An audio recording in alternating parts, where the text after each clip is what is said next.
access to sugar.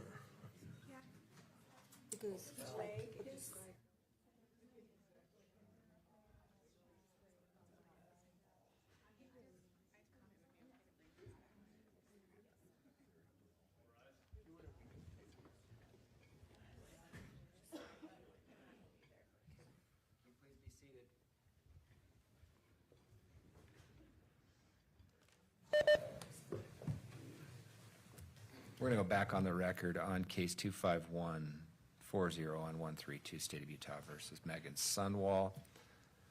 Ms. Hunt.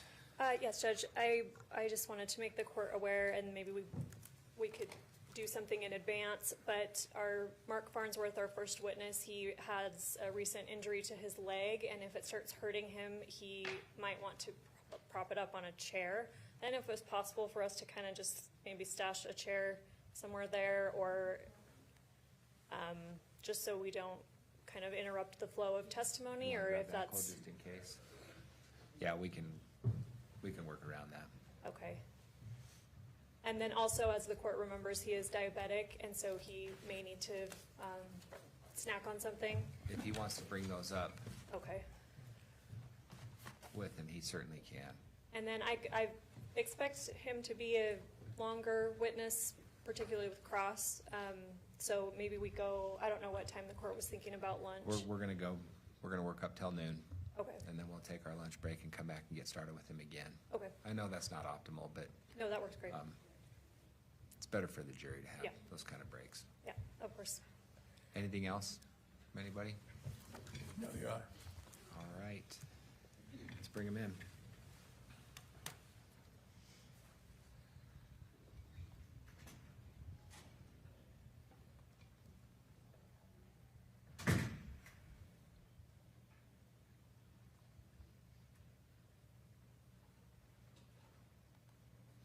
Oh, we've got the higher screen there too. Oh, good.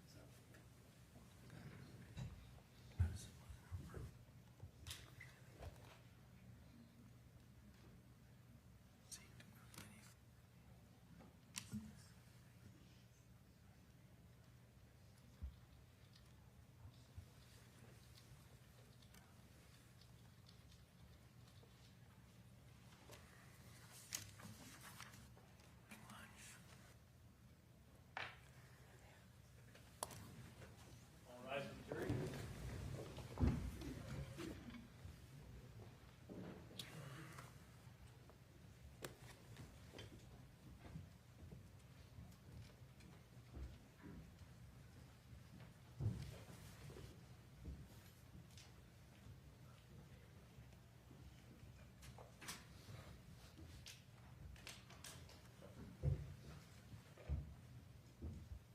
Please be seated.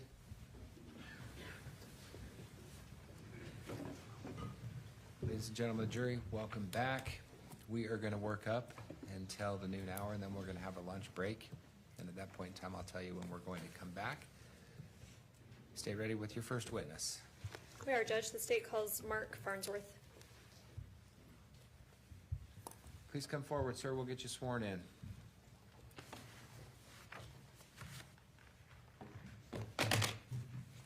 Please raise your right hand. You do solemnly swear the testimony you shall give in the case now before the court will be the truth, the whole truth, and nothing but the truth, so help you God. I do. Thank you, sir. Come on up here and have a seat.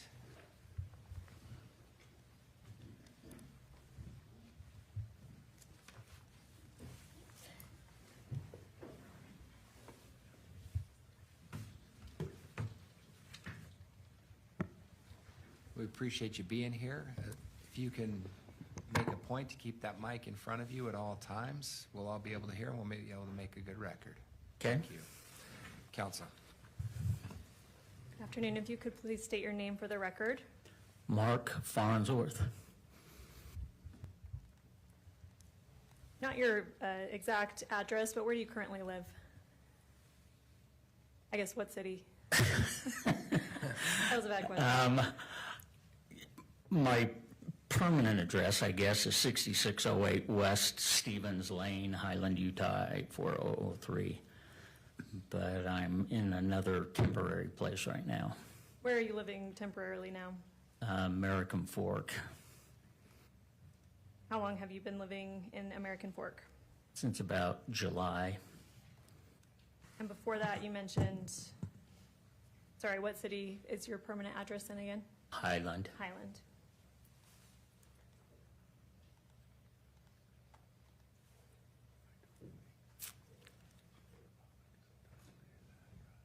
And sorry, before we dive into questions, you, just for the record, you have a little backpack with you, is that right? Yep, You're diabetic. yep. What's the point of your backpack? I guess, why do you carry that with you? Just to be prepared for anything that happens. If my blood sugar goes low, I've got stuff to take care of that. If it goes high, I've got stuff to take care of that.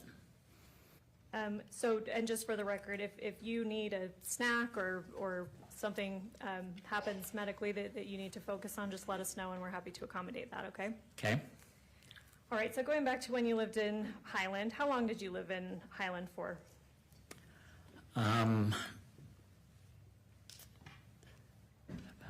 Off and on for, I think, about 4 or 5 years. I was in and out different times. Okay, we'll get to that in a bit, but did you know Kacee Terry? I did. How do you know her? Or how did you She's know my her? niece. On what side of the family is she your niece? How is she related directly? My younger sister, Michelle, was her mother. And is your sister Michelle still with us, or has she passed away? She passed away. When did that happen? I think 1983, somewhere in there. Do you remember how old Kacee would have been at the time? About 3. Does Kacee have any siblings? Say that again? Does Kacee have any siblings? Yeah, one sister, Kylie. What's their age difference, if you know? I think about 3 years. Who's older? Kylie. So you said Kacee was about 3 when your sister, her mother, Michelle, passed. Yeah, That would have made Kylie around 7-ish. yeah.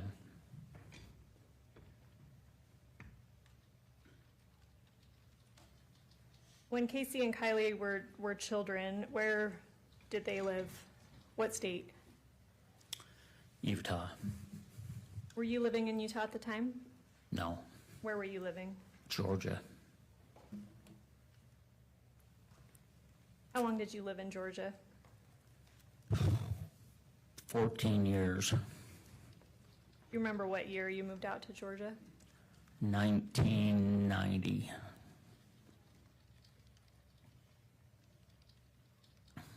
I'm not great at math. How old was Kacee born yet when you moved to Georgia? Yeah. How old was she, if you remember? She would have been probably, I don't know, 4 or 5. Can't remember. So did you move to Georgia after Michelle passed away? Yeah.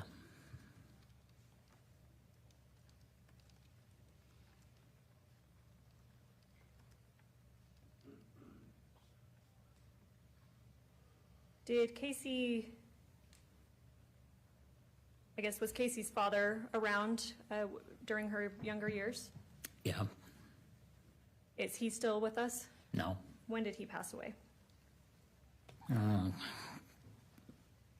10 years ago, somewhere in that neighborhood, I think. I want to ask you a little bit about kind of family dynamics, understanding that you were probably in Georgia for part of this, but what were the family dynamics like for Kacee and Kylie when they were younger?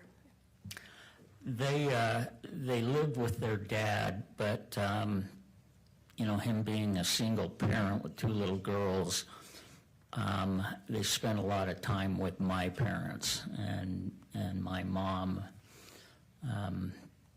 I think, played a pretty influential role in their lives. And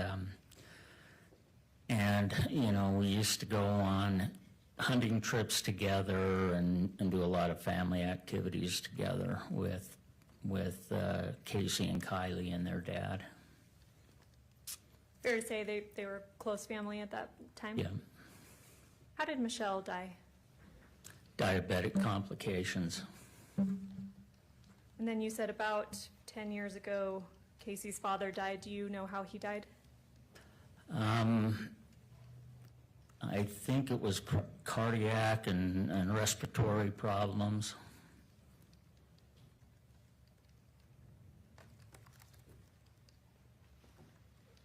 You said you moved to Georgia in about 1990.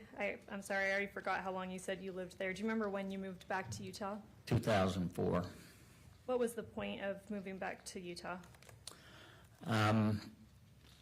I had been through a divorce, and my job brought me back.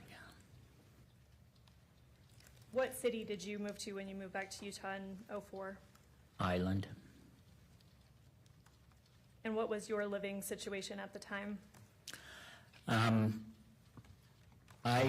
was living in Highland with my parents because I was commuting a lot with my job, and actually ended up commuting back to Georgia every week, and I was down there about 25 days every month. So when I would come home on the weekends, you know, I just had a place in the basement of my parents' house. Understanding we're kind of talking about a large chunk of time here. You moved back to Utah in 2004. What were your parents' conditions health-wise at the time? My mom is also type 1 diabetic. My dad, who is about to turn 89, very healthy. My mom, for the last 5 years, has been in cognitive decline, and it's gotten to the point where it's, you know, pretty advanced. What was your mom's health condition in 2024 before Kacee died? She's brittle diabetic, and so she requires constant monitoring by my dad, and then, you know, my younger brother also has passed away due to diabetic complications, and that's the reason I ended up moving back in there to help my dad, because he just had to take care of my mom, my brother, and Kacee. And I'm the backup plan if he goes down with a stress stroke or something. Okay, I want to ask a little more about that. So you mentioned you moved back from Georgia in part because of a divorce, but also to help take care of some of your family members. Is that fair? Yeah. You mentioned a brother. What's his name? Kyle. And when did he pass away? January of 2024. And did you say he was also diabetic? Yep. What was the reason for his death? Just 50 years of diabetic complications. He had had 2 kidney transplants. You said your mom, I believe, was brittle diabetic. What does that term mean? Really hard to control. Drastic swings in blood sugar levels. Is that a separate diagnosis, or is that a term that It's a you're... term that people use to describe the level of severity. And you said she was type 1? Yep. Is everybody that we're going to be talking about here that's diabetic type 1? Yep.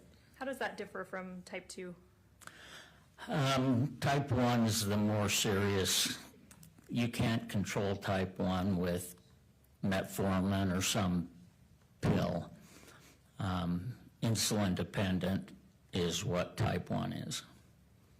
When you say insulin dependent, what does that mean exactly?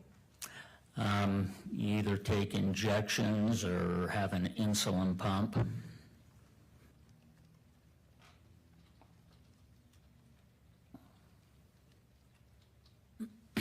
Is your father diabetic? No.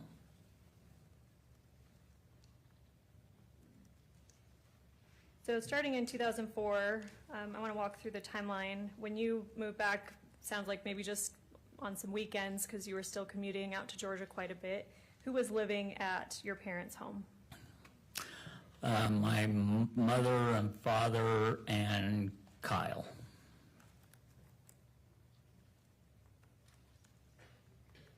Was Kyle a brittle diabetic as well? Yeah.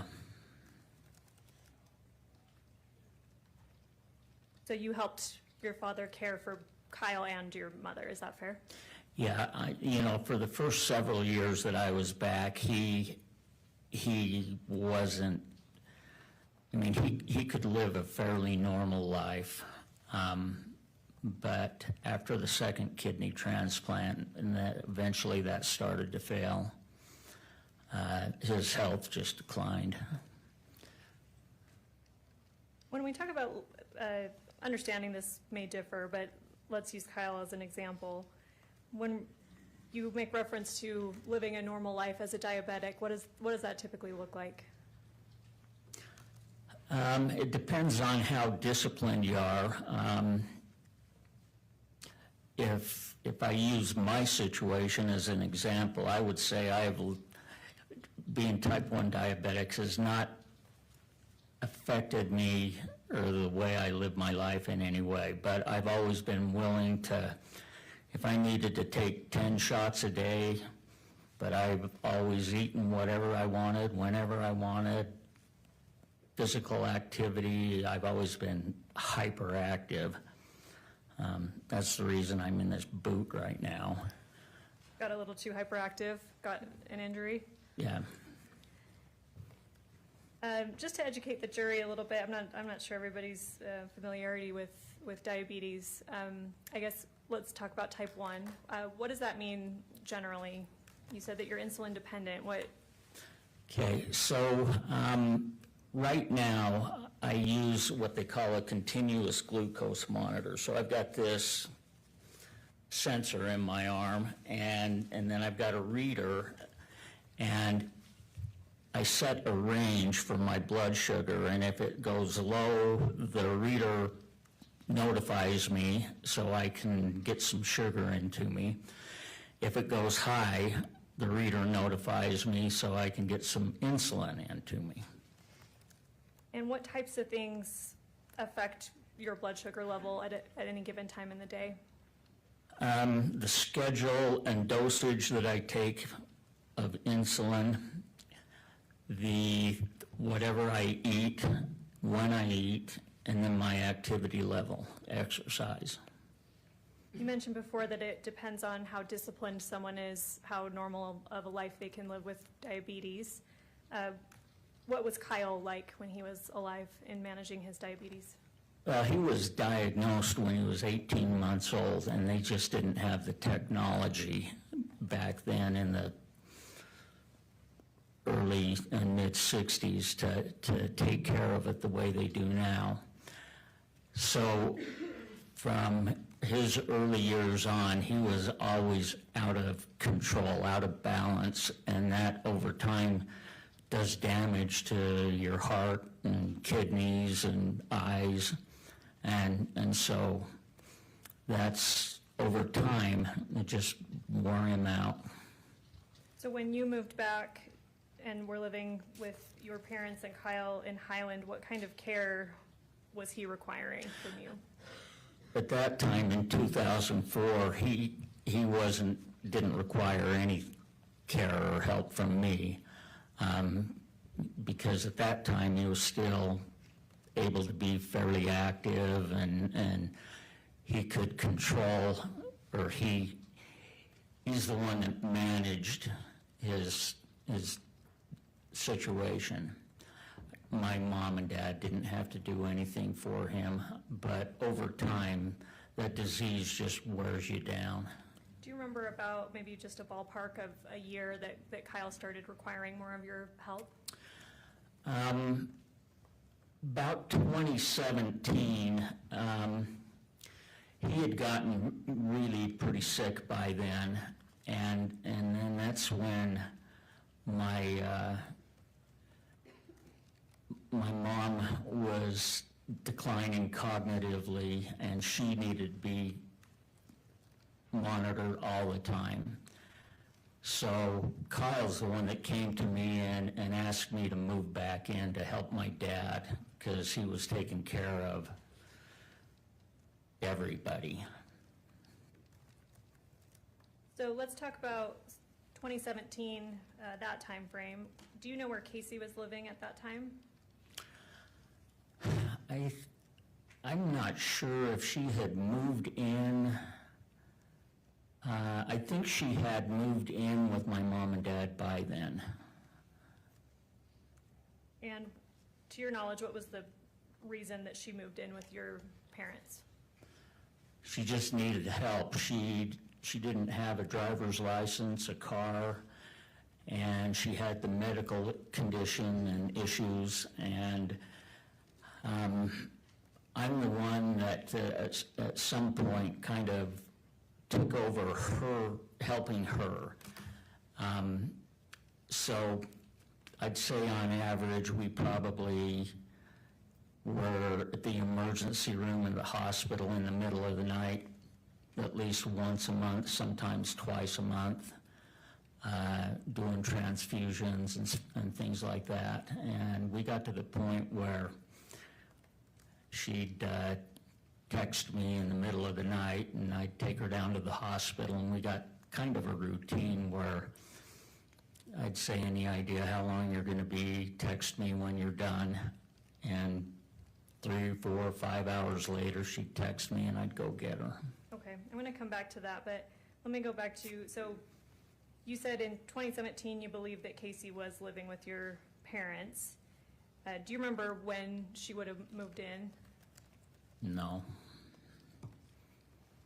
You mentioned that she needed help. You mentioned she didn't have a driver's license or a car, and then you mentioned some medical issues. What, at the time, did you believe was medically wrong with Kacee? Well, she was doing in-home IV, and in the refrigerator there were different vials of whatever medicine she was taking. We thought it was cancer. Why did you think it was cancer? Because I think that's what we were told. When you said we were told, do you remember who told you that? Probably Kacee. Do you remember what type of cancer she told you she had? No. Do you remember when, what year, about what year she would have told you she had cancer? I don't.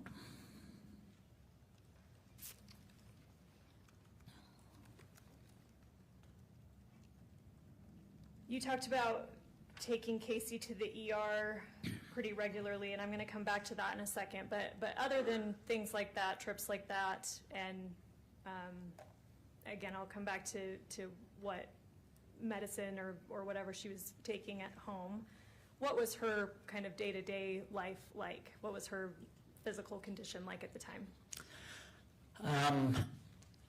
She wasn't very healthy. She had 2 bad knees, and she had had one replaced and was planning on having the other replaced. And sorry, let me stop you there. So, and this is my bad, I'm kind of jumping all over in the timeline. Let's go back to like 2019 time period. What was her health like then? She was doing in-home IVs, you know, and they had and I think it was Select Health Insurance would deliver a big box of stuff every week. And, you know, she had all of the equipment in the house there to be able to do that. When you say equipment, what kinds of things are you talking Well, the about? thing that you hang the IV bag on, and all of the tubing, and one of the issues that she really struggled with a lot is she had a port, and that would get blocked or infected a lot, and I think that was a lot of the reason we were in the emergency room at the hospital quite often Do you know why she had a port? for the IV. Did you, I guess, what was your belief at the time, around 2019-ish, of why she needed IVs? I thought she was doing like an in-home chemo treatment. Are you aware if Kacee was born with any medical conditions? She was born with one kidney. If you know, what kind of treatment did that require? I don't know. Again, when she was growing up, I was in Georgia. So, you know, I don't know if that created any kind of a need for any kind of special additional treatment. So your understanding around 2019 was that the port was necessary for chemotherapy? That's what I thought it was for. Did you think it had anything to do with the kidney issue? No.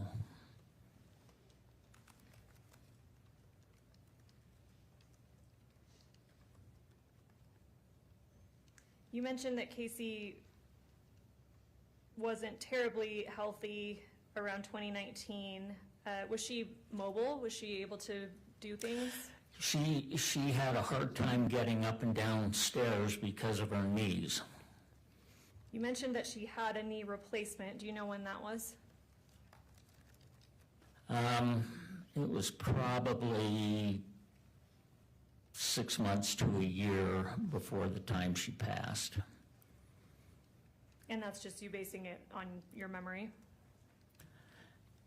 Yeah, I'm not sure, but I know that she was planning on getting the other knee replaced. Okay, I'll come back to that again here in a second.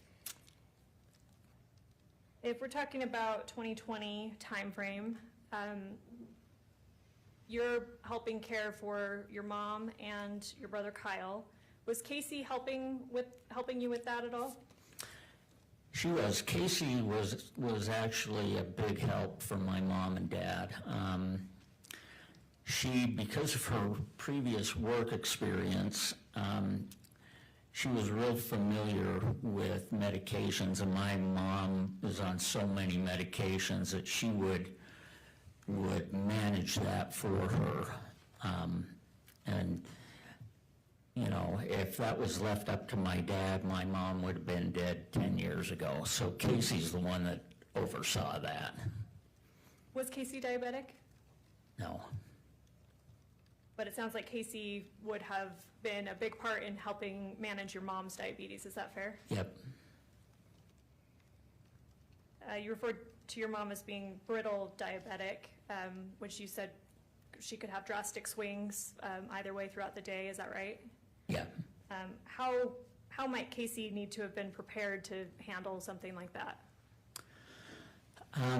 Kacee got to the point where she recognized when the signs of you know, somebody's blood sugar going down or going up, and she would know with my mom what to do.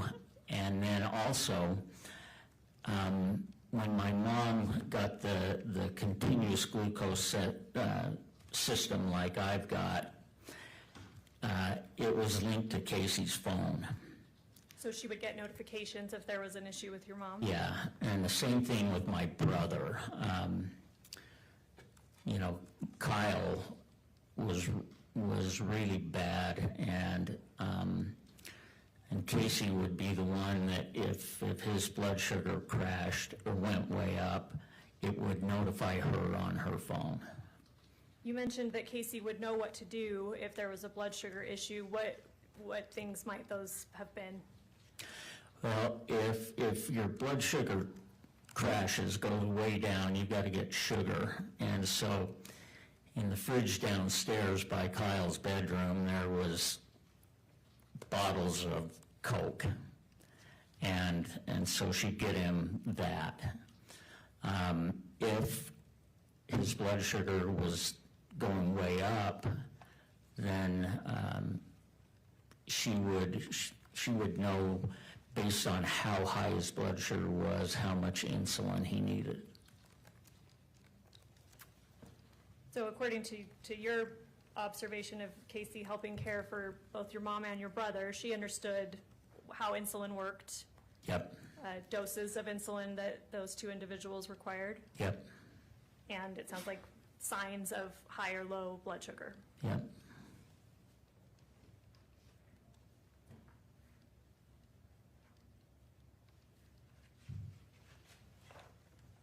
Still talking about 2020-ish time frame here. Did Kacee have a job? She did. She actually, I got her a job with my company. I'm a health insurance broker. And at certain times of the year, every year, for companies that we work with, insurance companies, we do surveys for them. And we hired Kacee to do those surveys. And then the plan was that when she had the second knee replacement,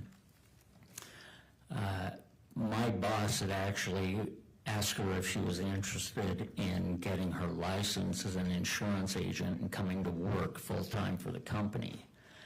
And she wanted to do that. So that was the plan, that she was going to get licensed after she had recovered from the second knee replacement and then go to work as an agent. You mentioned getting her a job at your same company. Do you remember when that would have been? Ballpark of a year is fine. Probably 2022 maybe. Did she have to go into an office to do that job, or how did that work? Occasionally, but I worked from home, and so she would go into the office occasionally, but she worked from home also.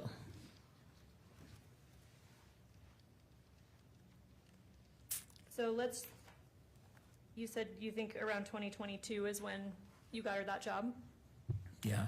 So let's jump to that time frame. Who's living in the home in 2022? My parents, Kyle, Kacee, and then by that time I was moved back in there. Were you still commuting to Georgia? No. When did you more permanently move to Highland and stop the Georgia commute?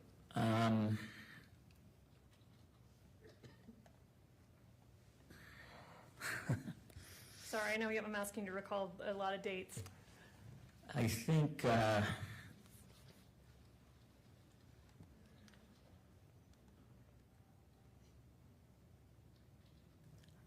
had a couple of different jobs since then, and I think I was done commuting 2012, 2013, somewhere in that. Okay, so by 2022, you had lived permanently in Utah for a while. Yeah.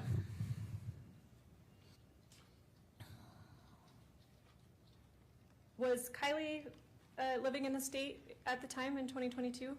Yeah. What were family dynamics like with Kylie, Kacee, and your parents and brother? Yeah, we were all pretty close. Kylie had, young kids, and my mom and dad liked to be involved with them and support Kylie's and Jim's kids in their activities, and so. Was Kacee a part of that? Was she close with the family? Yeah. What kinds of things would you guys all do together? Regular dinners together. Kylie's son Cooper has been a competitive shooter for a lot of years, and And my mom and dad would go when they could, as often as they could. They'd go to his competitions. Cooper would go duck hunting with my father. And would Kacee sometimes be a part of those activities? Not the shooting or the hunting. And why not, if you know? I don't think she could walk out into the marsh at Farmington Bay very well, so, But otherwise, family dinners, things like that, Kacee was part of? yeah.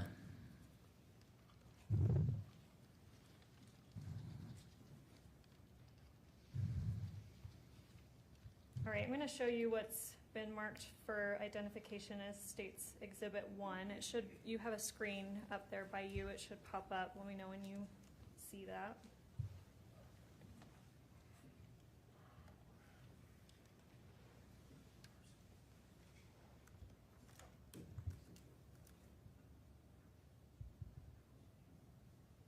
Do you recognize this?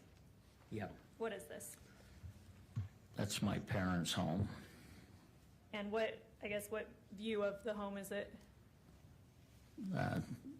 Up above, looking straight down on it. State moves to admit State's Exhibit 1. No objection. And if we can publish that to the jury. Thank you. Court received State's Exhibit 1. It may be published.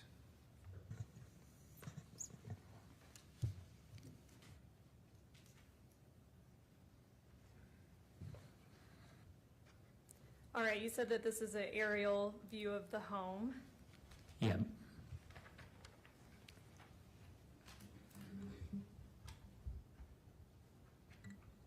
I'll come back to that in a second. I'm going to also show you what's been marked for identification as State's Exhibit 26.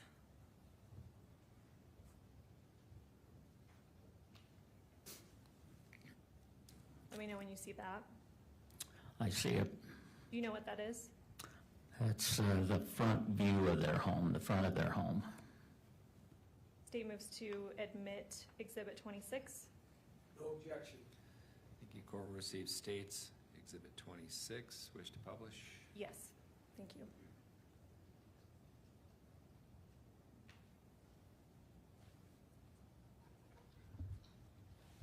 So that's a fairly nice home. Who did kind of yard work and care for the home generally? My father, and then when I was there, I did most of the heavy lifting there.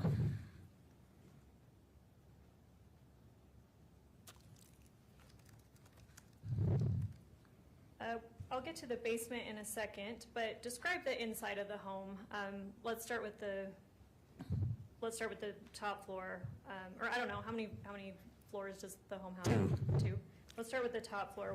Describe kind of the layout there. Okay, so the front, if you were to go in the front door, immediately to the left is the living room. To the right, those three bigger windows is where the office is. That was my office. To the right of that is a bedroom. And who would have been in that bedroom? That's where I was until about 3 or 4 months after my brother died. Okay. Where did your parents sleep?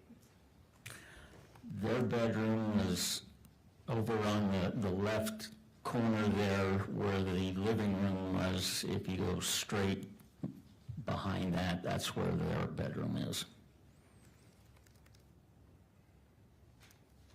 Kitchen upstairs? Yeah. So the kitchen would be from where the three big windows where the office was, straight to the west behind that. And I'm assuming there's like a living space, family room area upstairs? Yeah. Where is that? Yeah, great room. It's, as you walk in the front door, if you keep walking straight, you walk right into the great room. Okay, we're going to talk about the basement. Your Honor, may I approach the witness? You may.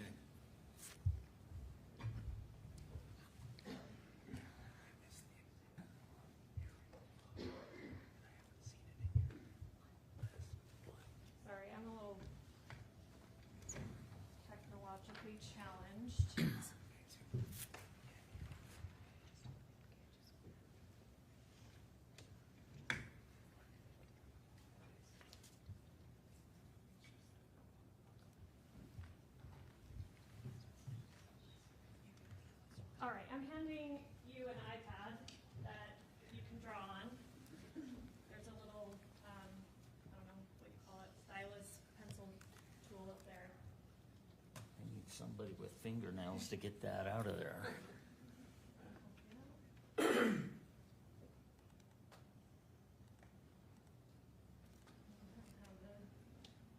the ability either, sorry. Thanks for your patience.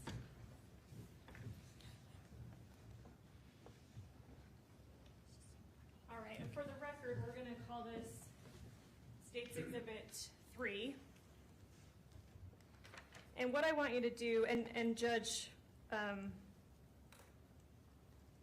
well, I guess, I'm hoping to publish it to the jury as he's drawing it. I'm hoping to have him diagram the basement. Mr. Williams, I don't know if you have any issue with that. No, be done on a whiteboard. If you can figure out how to do it on this device, he's a better man than I. We can publish it. All right, so once we see the screen up there so the jury can follow along. Draw for me the basement, so the layout, where the rooms were, if there's a kitchen area.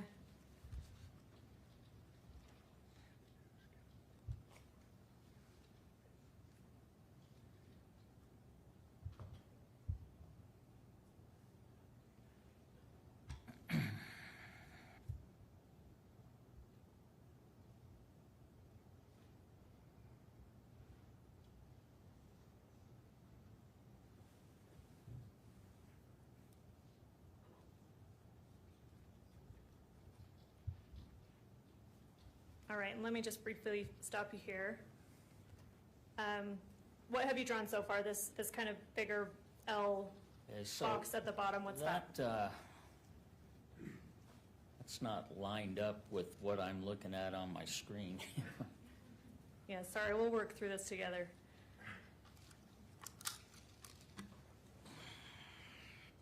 Let me know if you want to start over or what's easiest for you.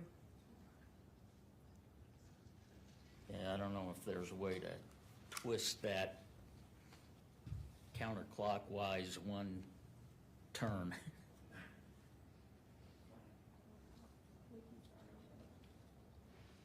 We might need to start over if, I don't know that we can flip it. Okay, so on the iPad here, these little symbols at the bottom, okay, now that's, okay. What do I do to erase this? Let's start over. If I may approach. You may. Okay,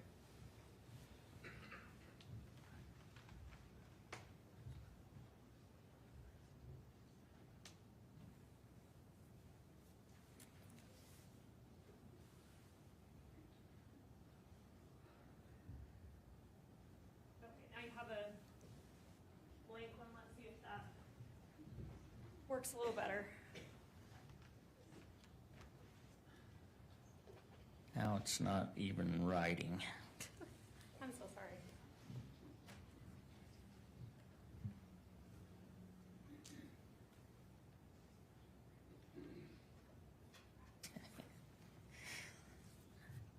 This is where Kacee was a big help. She was good with technology. I'm a moron.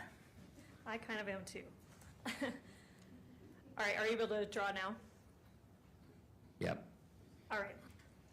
And as you draw, I guess identify what you're drawing. Okay. All right, so this is the downstairs patio.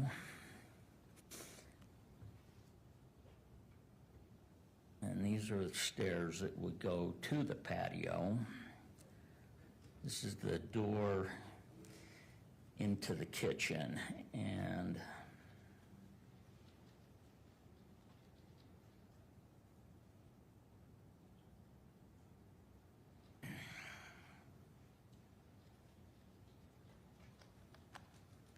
that's the garage.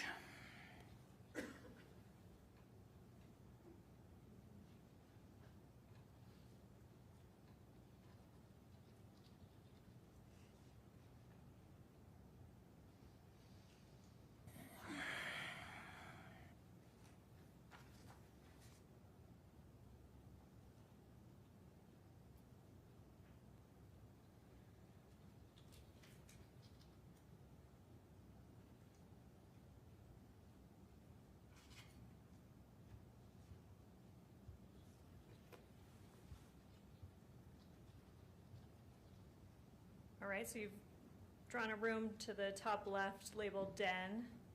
Yep.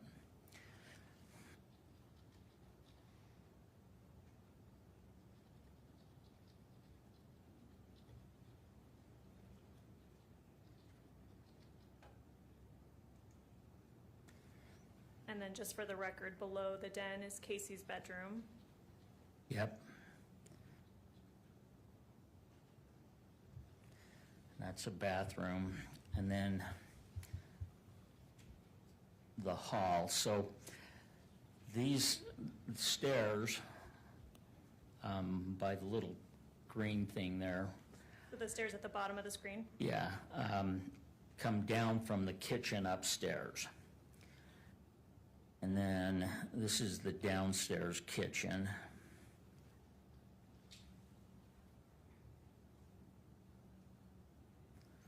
The refrigerator is right there, and then there's sink here.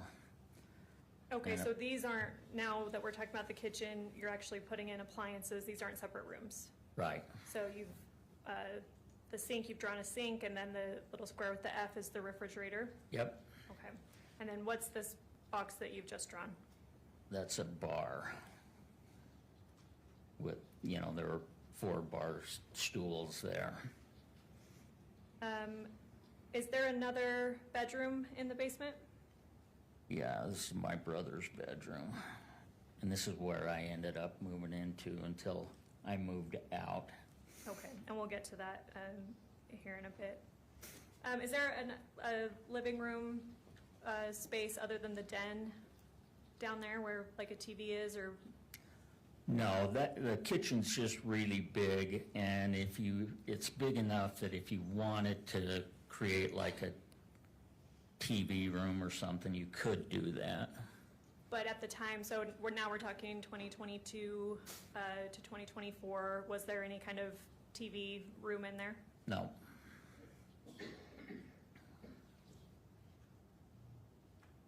So you labeled the patio, and then there are stairs from the patio.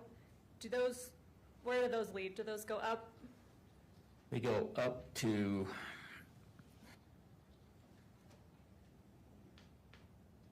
got a thing here that's blocking me from being able to write. I don't know how to get rid of that. Oh, sorry. Just explain it for us. Where do those stairs go up to? Okay, the stairs go up to the backyard, and the backyard is really big. My parents' lot is probably close to 1.5 acres, and Let's pull up, well, actually, we'll do that in a second.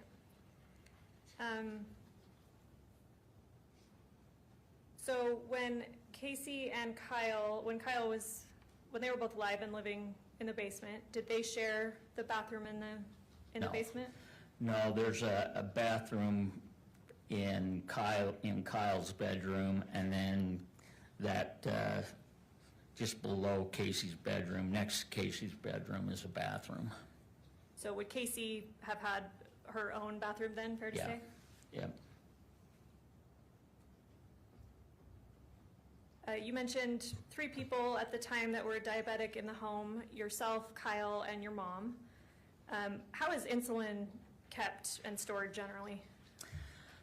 My mom had hers in the upstairs fridge, and then Kyle and I had ours in the downstairs fridge, and we had separate shelves. He kept his on one, I kept mine on another.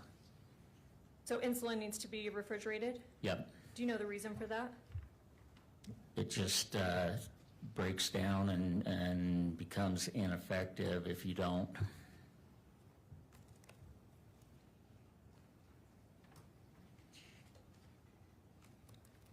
Are there different types of insulin? Yep, What are the types? And so let me differentiate.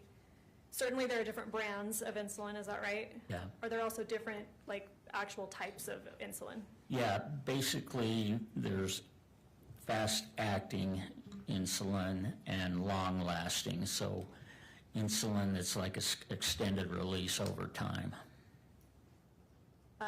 Do you use both types? I use both types. Well, yeah, my mom and Kyle also use both types. If you know, is it normal for a type 1 diabetic to rely on both types? Yeah, When, sorry, and Judge, did I admit Exhibit 3? You haven't, are you offering it? Yes. No objection. Court received Exhibit 3. You need to make sure that the clerk gets a copy of this. Okay. So we have a record. And we're getting close to the noon hour. Okay, do we want to, it Is this might a be, good time for you to? Sure, yeah, we to can take a stop? break. Okay, let's do that. Thank you. We're going to take our lunch break right now. Ladies and gentlemen of the jury, if you could be back here at 1:15. 1:15, Cole will show you out and we'll get started up and we'll go for the rest of the afternoon. Be advised, we will have breaks during the afternoon. Before you are excused for lunch, you are admonished by the court that it is your duty not to converse among yourselves or to converse with any other person on any subject of the trial, and it is your duty not to form or express an opinion thereon until the case is finally submitted to you. This includes no individual research on the parties, attorneys, or claims. Have a good lunch.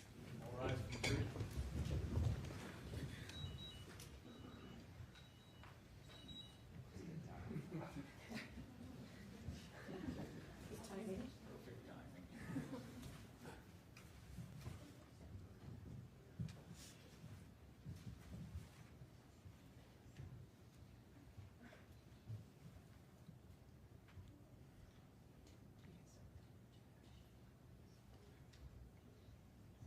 And Judge, I'm going to use this iPad and make sure the clerk gets. Please be seated.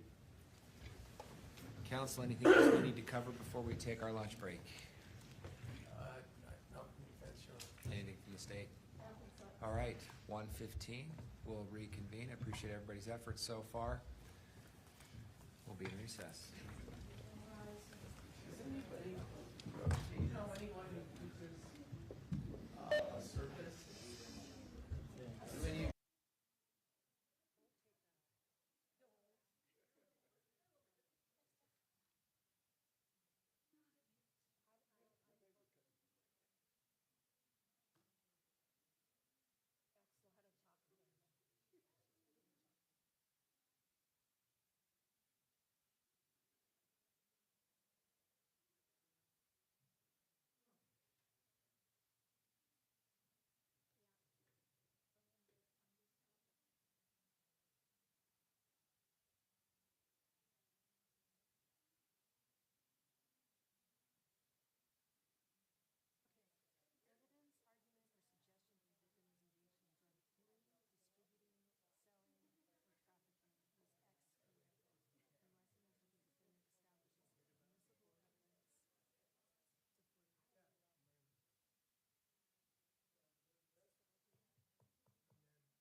know if I get to stay with them. I wouldn't mind moving to them. And then I'd be next to my son. Really. I'd be next to him. Around, he drives me crazy. I would live on the coast of his house.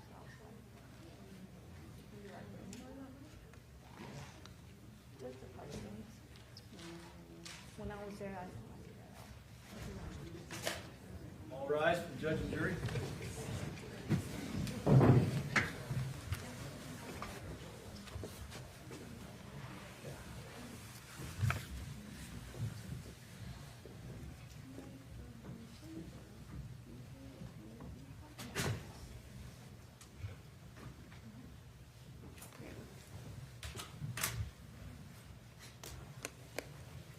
Thank you. Please be seated.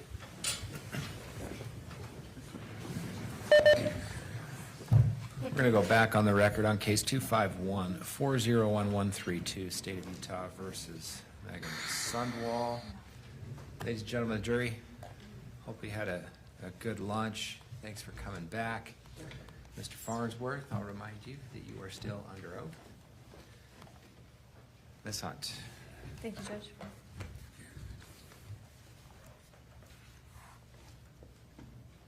All right, before lunch, I believe we were talking about the different types of insulin that there are. You mentioned that there's long-acting and short-acting. What is long-acting?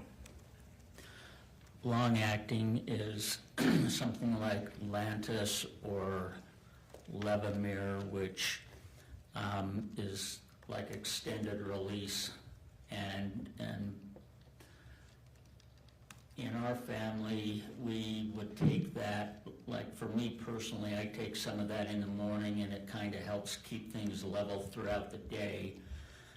And then the fast acting, something like Humalog or Novalog, is something that you take either, before a meal,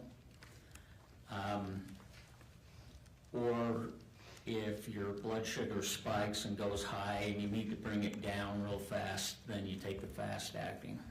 So would it be normal for you in a day to use both long and short acting? Yeah, As far as you know, is that normal for anybody with type 1 diabetes? yeah, You mentioned a couple different, I'm assuming, brand names, Novalog, Humalog. Those are short acting, is that right? yeah, And then Lantus and Levemir are long acting. yeah. How do you decide what brand you're using? Whatever the insurance covers. So at different times, have you used all of the brands that Yep. we've listed? I think we talked about before that you said that your mom's insulin and syringes were stored upstairs in a refrigerator, and yours and Kyle's were downstairs in the refrigerator, is that right? Yes. Why did you keep yours downstairs if your bedroom was upstairs at the time? Well, just an issue of space in the refrigerator. When you are, I guess, how much do you have on hand at any given time? And let's stick with the household as it was in around 2022 to 2024. 3 diabetics in the home. How much insulin is present? For me, I go through a lot, so maybe 3 vials of the fast acting in a month, and sometimes I'd be able to get like home delivery 3 months supply. So most I would have like 9 vials, but then over the 3-month period of time it would work its way down to 1 or 2. After Kyle died, he had a lot of insulin that we just kept in the fridge for backup. And why do you do that? Why did you, after Kyle died, keep his insulin around? It's good to have it just because insulin for the most part is produced in China. And if something went sideways with China and we couldn't get it, even though it might have expired, it's still better than not having anything. It's not like insulin hits the expiration date and then it just goes bad. It takes years after the expiration date for it to, it slowly breaks down. So whatever you can have is good to have on hand. So your, I guess, kind of method with insulin is if you have it, even if it's expired, you're keeping it. Is that Yep. fair? Yep. Do you ever discard insulin even if it's expired? No.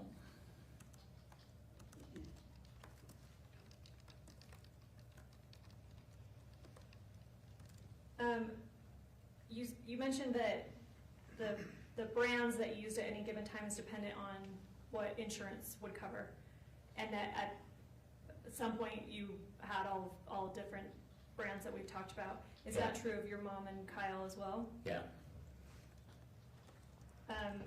Would you differentiate between, so when Kyle was alive and I guess let's just stick with Kyle because you stored it in the same fridge. Would you know, okay, Kyle is using Novalog and I'm using Humalog, and differentiate that way? Yeah.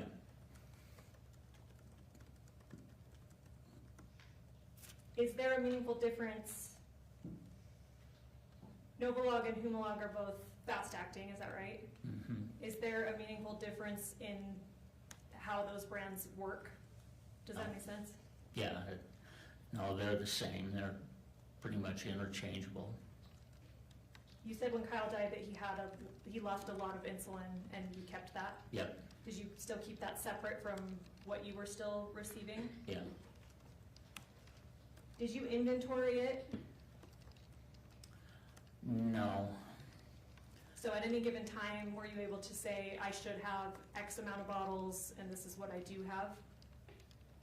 No, I mean, with mine I could, because, you know, every once in a while, the tile in the downstairs kitchen is, you know, it's hard.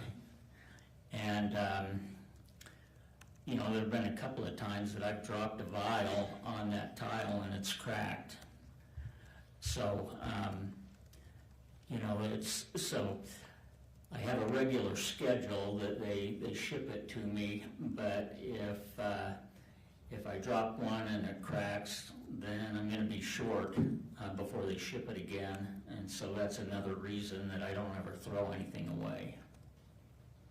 I think you mentioned that you, and correct me if I'm wrong, I'm going off memory of what you just said, you go through 3 vials of short acting in a month? Does that sound right? Yeah, and that varies. So recently, since this accident, With your leg? yeah, I've got a titanium rod in my shin, but without being able to have the activity level that I have, and then anytime you have an injury, your body automatically adjusts to where your blood sugar runs high. So I can adjust I go to the doctor and the doctor will adjust, you know, my prescription for insulin. So it goes up and down a little bit. So right now, it's pretty, you know, the prescription calls for more insulin just because of this injury. That makes sense. I want to talk about doses. Understanding that it can vary based on things like you just said, activity level, what you're eating, I would imagine. But what's like a normal dose of short acting for you? Before a meal, 5 units. Units is how insulin is measured. How many units are in a vial, typically? I think it's about 1,000, if I can look here. And sorry, for the record, you're digging into a little backpack that you have with you. What is that? This is just the insulin that I carry with me. I want to go through that. So, and sorry, I'm going to talk through things because everything's being recorded and we're keeping a record. So you have a little backpack. and you've pulled out what? That's a vial of short or fast acting. So this is the same thing as Humalog. They changed the name, aspartame or something, I can't even pronounce it. And then that is long lasting. So you, This is Lantus. okay. You mentioned before that insulin needs to be refrigerated. How do you keep it cool when it's in this backpack? So you have an ice pack? Yep. And you pulled out, before you pulled out each individual vial, what are the vials kept in your backpack? Just this plastic bag. So like a little sandwich baggie? Yep. Is that how you've always stored your insulin when you're actively using a vial? Yeah, I keep it in this and I just throw that in the fridge. So, sorry, let me make sure I understand. When insulin is delivered to you, it's in a vial. How do you know if a vial is open or has been used before Well, or it closed? comes in a box, and the box is sealed. You have to rip the lid off the box to get to it, and then it has a cap on the top of the vial that you have to flip off. What color is that cap? Orange? Once you flip the cap off, do you put the cap back on? No. So you can tell if a vial is one that you've taken the cap off and you're actively using it. Is Yeah. that fair? Yep. And once you've taken the cap off, you store it in this baggie that you've shown us? Yeah, in the refrigerator. And if you're on the move, then it's in your backpack that has an ice pack with it. Yep. So is it fair to say if there's a vial that has the orange cap off that's been opened, would you know if it was missing? Does that make sense? If it was mine, yes. My brother would have sometimes 3 or 4 of them, because he would pre-fill syringes at nighttime and have on his nightstand, and sometimes he'd have a couple of different vials with the caps off, one in the fridge, one on his nightstand, something like that. And remind me again when Kyle passed away. January of 2024. You said that you would know if one of yours was missing if the cap had been opened. Why is that? How would you know? I just keep track of it. Because it would be in the baggie like you've shown us? Yeah. After Kyle passed away, you said he left a lot of insulin. Did you keep any of his insulin that had caps off? No. Why not? Well, I don't know. Number one, if he's been drawing insulin out of that with a needle that he's been using, I don't want to put it in me. And that's the reason. So any opened cap off vials of Kyle's would have been discarded after his death? Yep.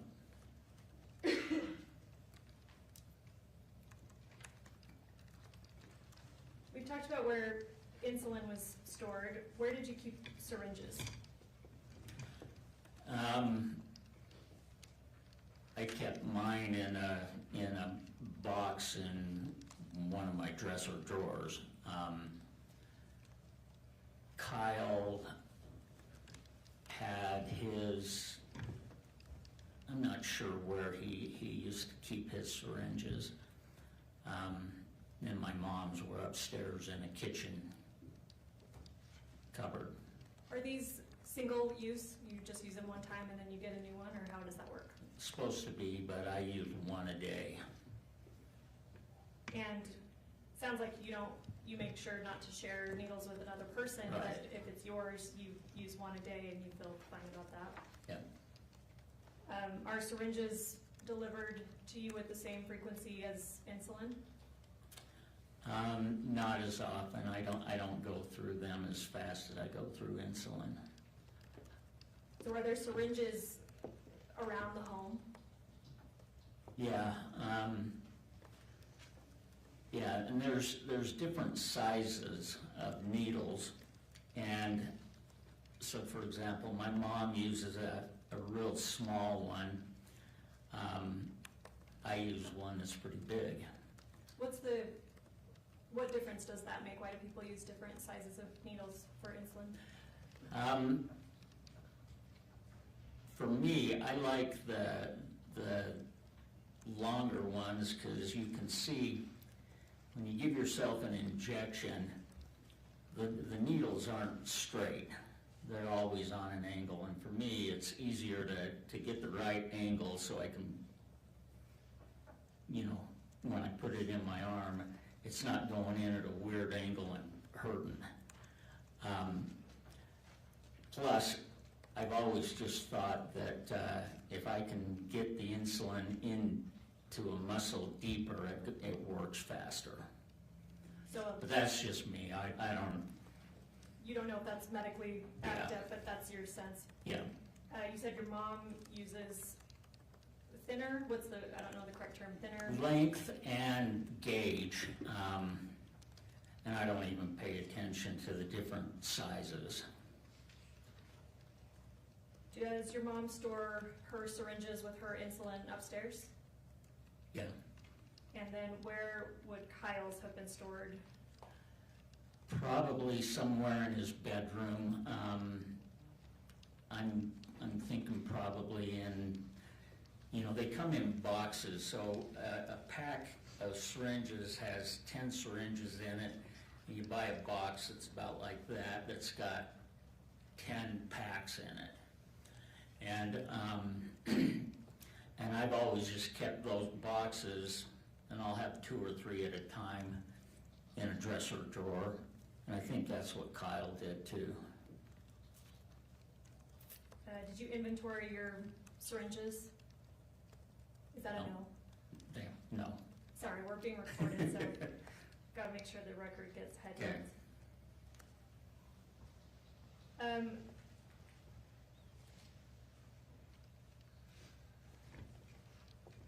There's been reference to, and we'll hear more about it, but in opening, there's been reference to a vial of Novalog that was found outside. Remember that? Yep. I'll come back to how and when that was found in a minute, but is that ever a place that you would have thrown insulin away? No. Why not? No reason to go out on the outside patio to the garbage can out there to throw it away. Just. If you had an open cap-off vial of short-acting that you were using, and let's say 100 units is missing, is there ever a reason that you would throw that away? No.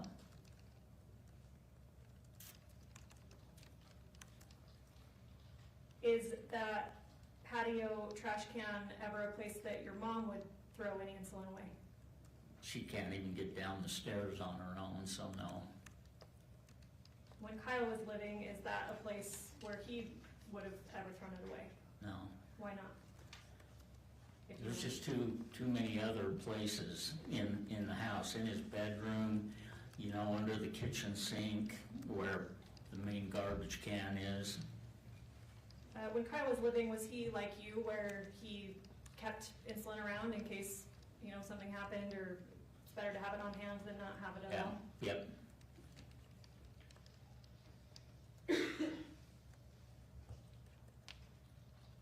Okay, I want to talk more about units of insulin. Understanding that it can vary from person to person, and kind of, like you said, depending on activity and what you've eaten. But what would 100 units do to you? Probably kill me. What's the most amount of insulin that you need to give yourself at any given time? My standard dosage before a meal is 5 units. If my blood sugar spiked to the point where it's like 300 and normal is about 100, I would take maybe 7 units to bring that down. Your mom, is she like similar? How many, No. what's the most amount of No. units she might be given? If my mom's blood sugar was normal and you gave her 3 units, it might kill her. So, 100, what would 100 units do to your mom? Kill her. Would you expect, is it 100 units, would that be a normal dose for any diabetic person? No.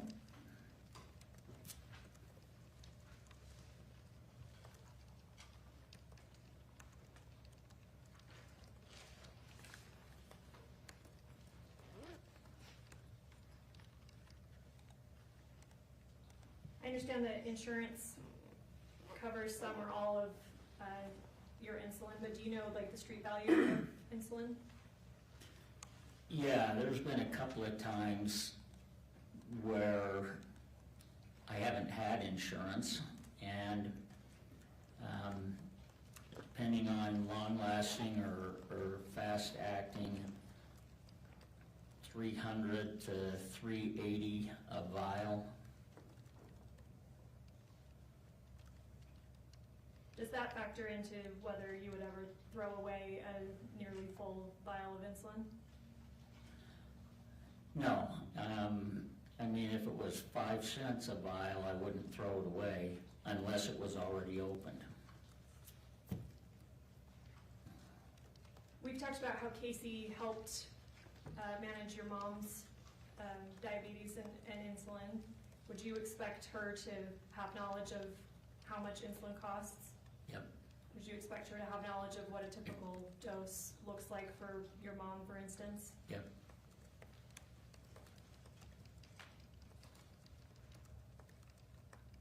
We've talked about how after Kyle passed, you would have discarded any opened vials, but kept any closed vials even if they were expired. Is that fair? Yep.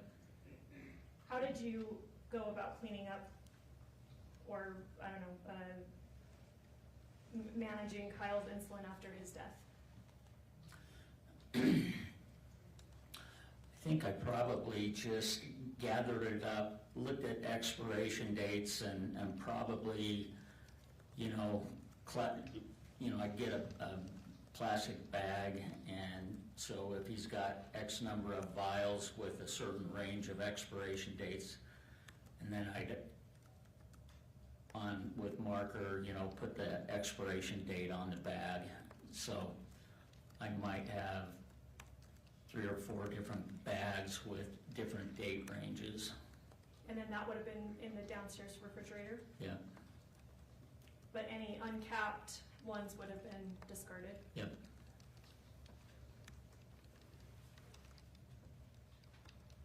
There was reference in opening to recently, in the last few months, did you find more of Kyle's insulin somewhere? Does that ring a bell? Yeah, I started cleaning out, our grandfather had this desk that's kind of an antique, been in the family, and that was down in Kyle's room. And then after a few months, I was going through that desk and found some in there.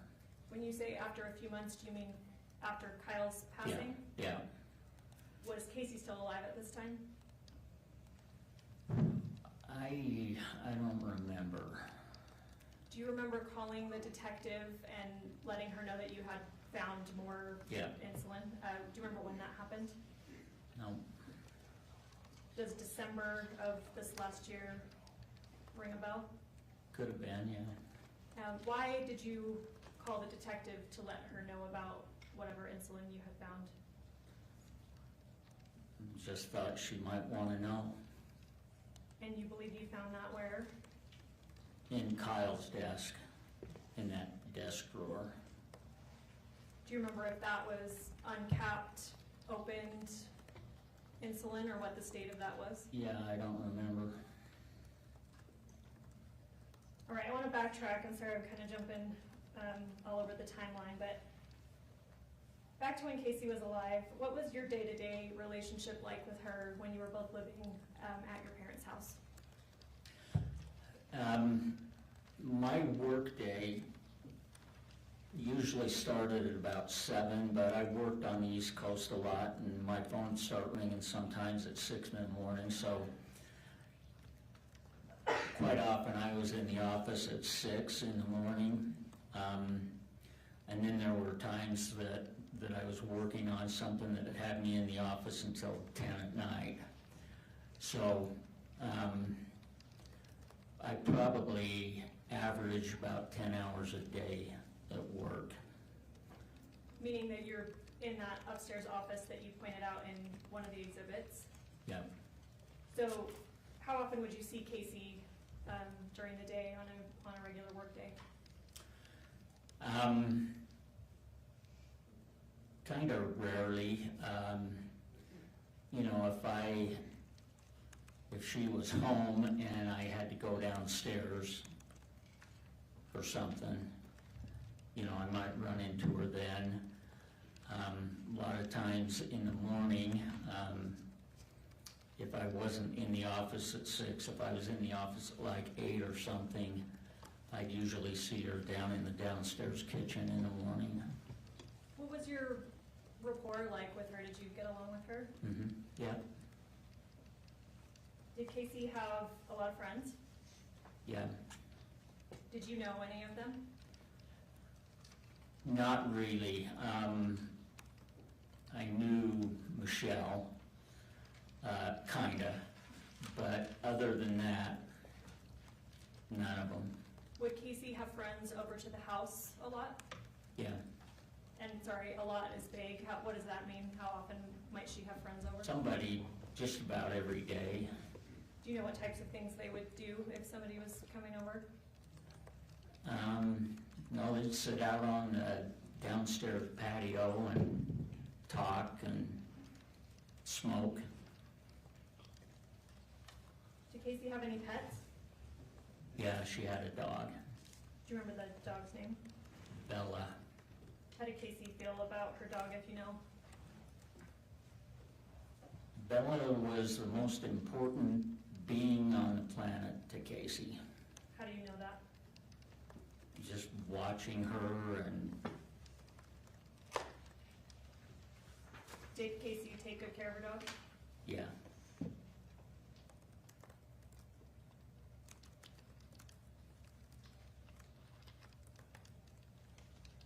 You mentioned at some point that Kacee, when she first moved into your parents' house, she didn't have a car. She needed help getting around. At some point, did that change? It did. Not sure exactly when, but she was able to get driver's license, and then shortly after that, with help from family, she was able to get a car. You don't know exactly when. Could you ballpark a year? Yeah, probably roughly a year before she died, I'm guessing. What kind of car did she get? Do you remember? A red one. Just like a sedan? Yeah. You mentioned before that you believed Kacee had cancer. Is that right? Yeah. You talked about taking her to the ER pretty regularly. I want to talk about that. What was the time frame that those visits would have been? I guess what years would you have taken Kacee to the ER? Probably, I'd say,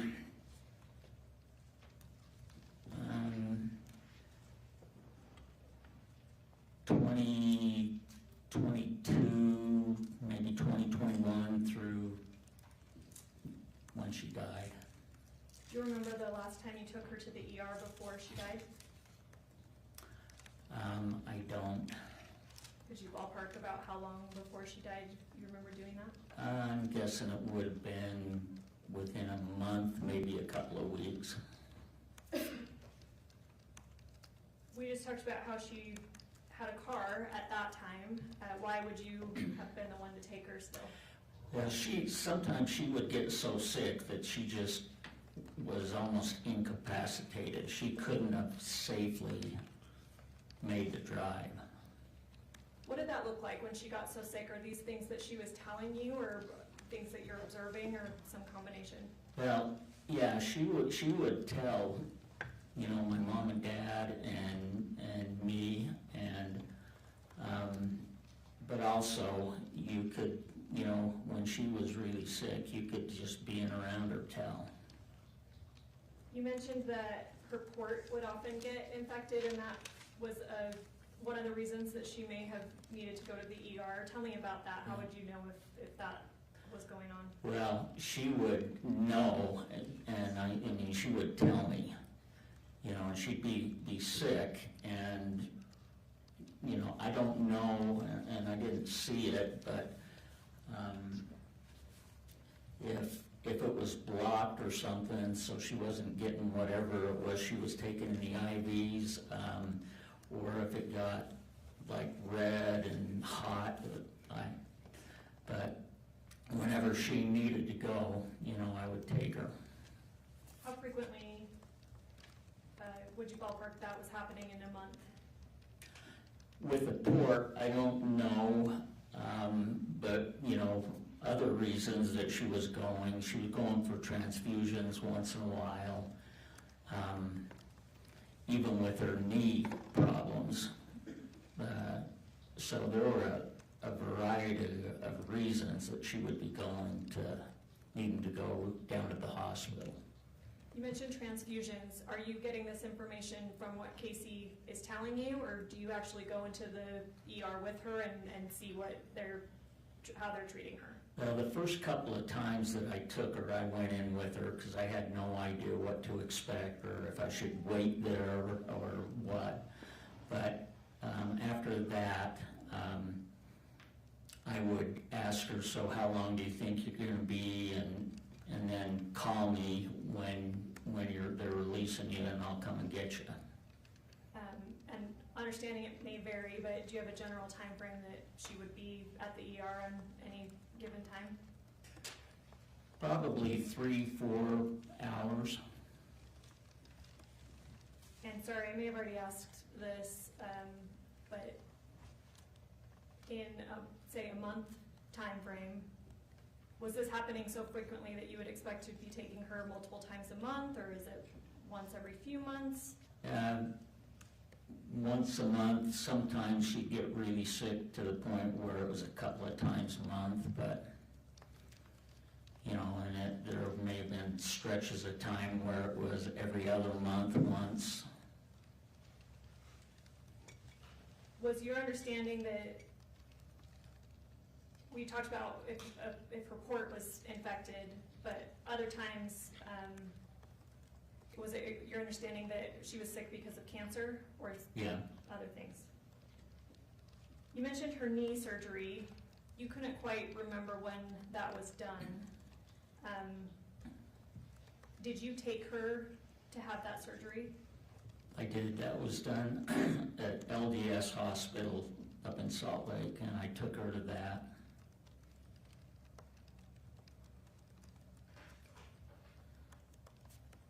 Did you wait there while the surgery, do you remember how long that took? It took a day, so I had her there in the morning, and then late afternoon, early evening, I went back and picked her up. Do you know what a DNR is? Yeah, What does that mean to you? do not resuscitate. Are you aware if Kacee had a DNR? No, I never, if she had one, she had never told me. Nobody in our family said anything about her ever having one. Would you expect to have been told, since you were taking her to the ER and hospital pretty frequently? Yeah. Do you know what a medical power of attorney is? Yeah. Are you aware if Kacee had one of those? I'm not aware of one. Would you expect to know if she had one, since you were, again, taking her to the hospital?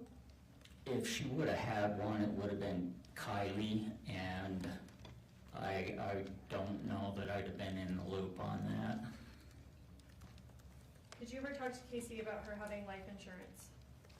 Yeah, When was the first time you remember learning that she may have had life insurance?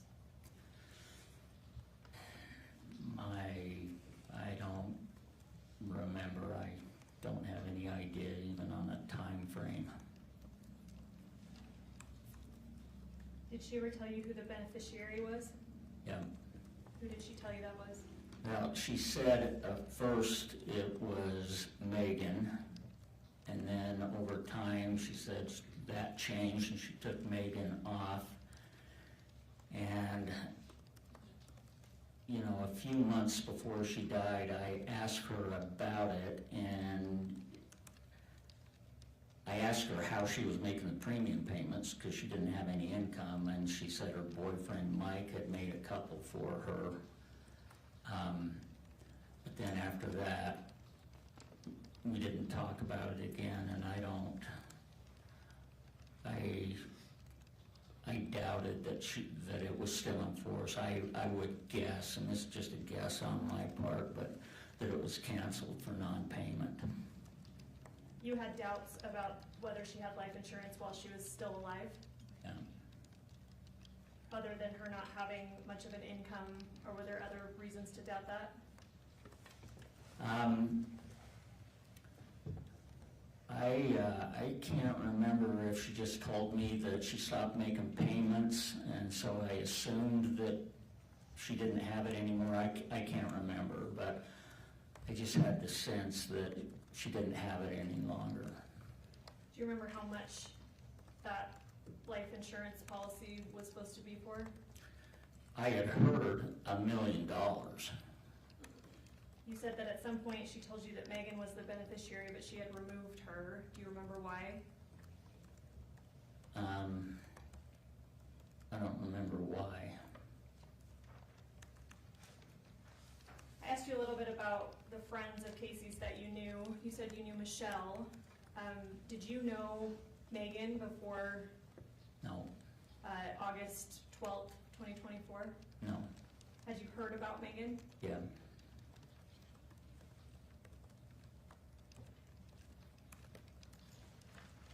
All right, we're gonna go to August 12th, 2024. Do you remember that day?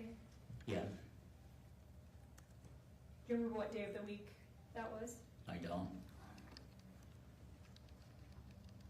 Do you remember if you were working that day? I was. Did you interact with Kacee that morning? Let's start with the morning. Yes. What happened? I have this morning routine at breakfast time where I make this protein shake, so I'm always in the kitchen, and she, And sorry to interrupt you, is this the kitchen downstairs or? yeah, the kitchen downstairs. And so she had a bunch of dishes in the sink, and so I hollered at her to come in and do the dishes. So we were talking while I was making my breakfast shake, and she was doing the dishes, and we were talking about her recovery from her knee replacement, and she said as soon as I'm a couple more weeks recovered, I'm gonna schedule my other knee to be done. So when I asked you before how long before her death she had her knee replaced, you said maybe 6 months to a year. Does this refresh your recollection of when in time that knee replacement would have happened, if she's still talking about her recovery on August 12th? Yeah, it doesn't. Okay. But she had plans to get her second knee done? Yep.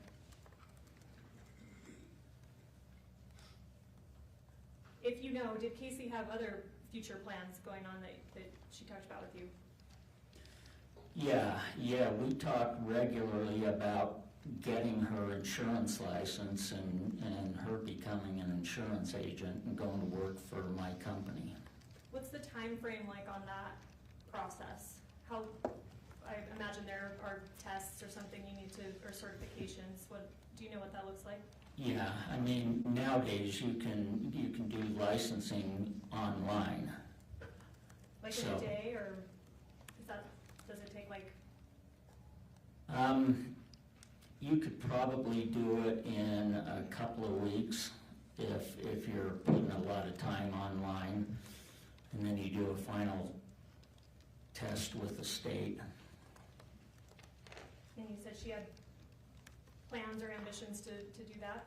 Yeah. What was her demeanor like the morning of August 12th? To me, she seemed better, more upbeat, and hopeful than I'd seen her in quite a while. You said you had a good rapport with her. Would you guys like joke around and talk about life events? Yeah, I used to tease her about her dog and, you know, how much more she loved her dog than me. Did you engage in any behavior similar to that in the morning of August 12th that you remember? I don't specifically recall that. You said that the most important thing to Kacee from your perspective was her dog Bella. Did she mention any plans for Bella if she was gonna be gone? If she did, she didn't say anything to me. Did Kacee ever leave the house for like a day and need someone else in the household to help take care of Bella, let her out or feed her? Yeah, just, you know, if she's in the hospital, and until my brother died, he would do that. My brother and Bella got along good. Who helped with Bella after Kyle passed? My dad. Do you remember Kacee saying anything about needing help with Bella on August 12th? No. You said that she seemed better than you had seen her in a long time. Did she seem lethargic or loopy at all? No, she and Kyle had gone in together and bought a new little mini treadmill. And so we talked about, you know, her getting her other knee done and then her being able to get on, start working out on that treadmill and just becoming more active. And You had a conversation about that on the morning of the 12th? yeah. Do you know if Kacee had plans to live with your parents for an extended amount of time? Did you know if she had Well, plans? She would have stayed there if I would have moved out, because my dad would have needed help with Kyle. But after Kyle died, the workload for my dad went way down. And so if Kacee would have been healthy enough to get a job, have income, move out, get out into a place where she could get on her own. You know, my dad is taking care of my mom now. He's down to one person that he takes care of instead of three. So, but if we could have gotten, from a health standpoint, Kacee up on her feet and a job, where she could afford to move out, I think she would have wanted to do that.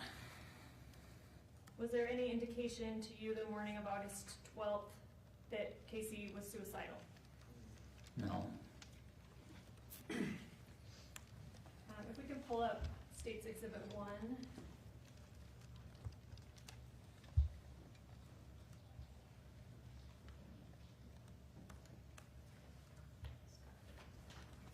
We talked before about in the State's Exhibit 3 where you drew the basement, you were trying to describe where the patio stairs went up to. Can you point out on this map where that would be? And I guess just describe, sorry, it's not gonna be the iPad, but can you describe where the patio comes up on this? Okay, so on the back of the house, you can see that white, that's the cement sidewalk going to the stairs that go to the downstairs patio. Okay. Where would people typically park? So you're living there, your parents are living there. After Kyle's passed and Casey's living there, how many vehicles were being used at the household?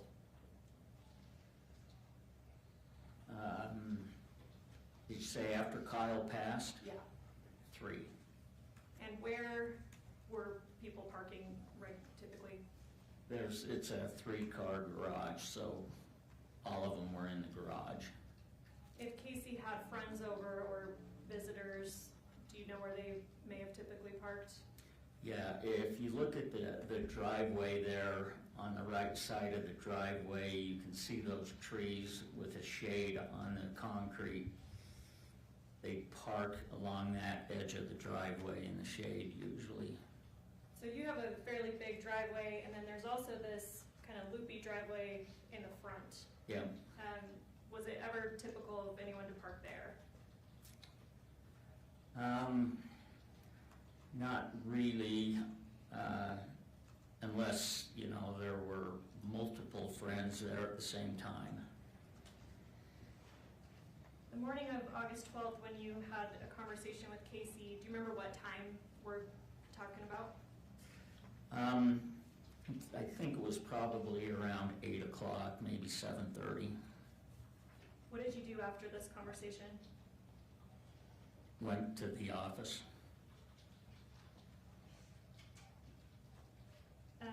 In State's Exhibit 26, we can pull that up, please. You said before that, I believe the office is this one with the 3 windows, is that right? Yep. When you're working in that office, how are you situated? Are you able to see out the window? I am. Do you remember anything that you saw out the window on August 12th, 2024? Yeah, I saw a white Dodge Ram pickup truck pull up on the Circle Parkway there, or driveway, and park. Do you remember what time of day that was? Roughly 10 o'clock in the morning. At the time, did you know who owned this vehicle or why they were there? No. Casey, she had physical therapists coming, she had nurses coming, friends, so there was quite a bit of traffic that we were unfamiliar with. You said around 10 a.m. you saw that truck pull up. Do you remember seeing anyone get out of it or? No.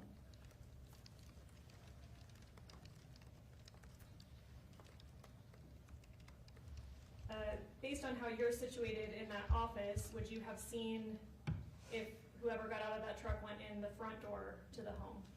Yeah. Did they? No.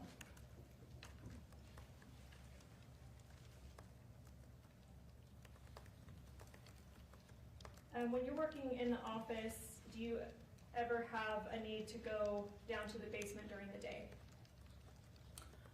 Yeah.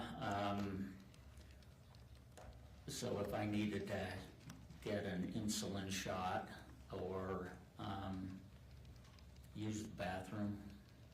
On August 12th, do you remember specifically if you went down to the basement? Not specifically, but in a normal day, during the course of the day, I'd probably make 2 trips down there. Do you remember on August 12th if you saw, in those 2 trips that you would have made on a normal day, did you see Kacee down there? didn't see anything, anybody, and the way my office desk is situated, I can't see that long driveway on the side of the house, and anybody going in and out of that driveway or leaving the garage and going out, I wouldn't be able to see or know. And so, you know, if I don't remember if I made trips down to the basement that day and didn't see anybody, that wouldn't have been unusual, because, you know, once Kacee got her car, she'd be gone often, and I would never even know about it. So she wasn't like a homebody where she just sits in her room all day long every day? She had Yeah, once she activities. got the car, then, yeah, she'd get out and get around a little bit. Did you think Kacee was home on August 12th, if you remember? I started thinking it was a little strange that that truck was still there, but I had just assumed that it was one of Kacee's friends and they'd gone somewhere in her car. You said you started thinking it was weird the truck was still there. Do you remember what time you would have thought that might have been odd? Probably late afternoon into the evening. And based on your normal habits, would you have likely gone downstairs by that point? Yeah, And you didn't see anybody? no, Did you hear anybody? no, Did Kacee have a TV in her bedroom? yes, Did she watch TV a lot? yeah, she had a recliner in there that, you know, she had the stand that she would hang her IV stuff on, and so while she was doing the IV, she'd be in that recliner watching TV. If Kacee's TV was on, is that something that you would have heard if you were to come down and get your insulin or go to the bathroom? Possibly or probably.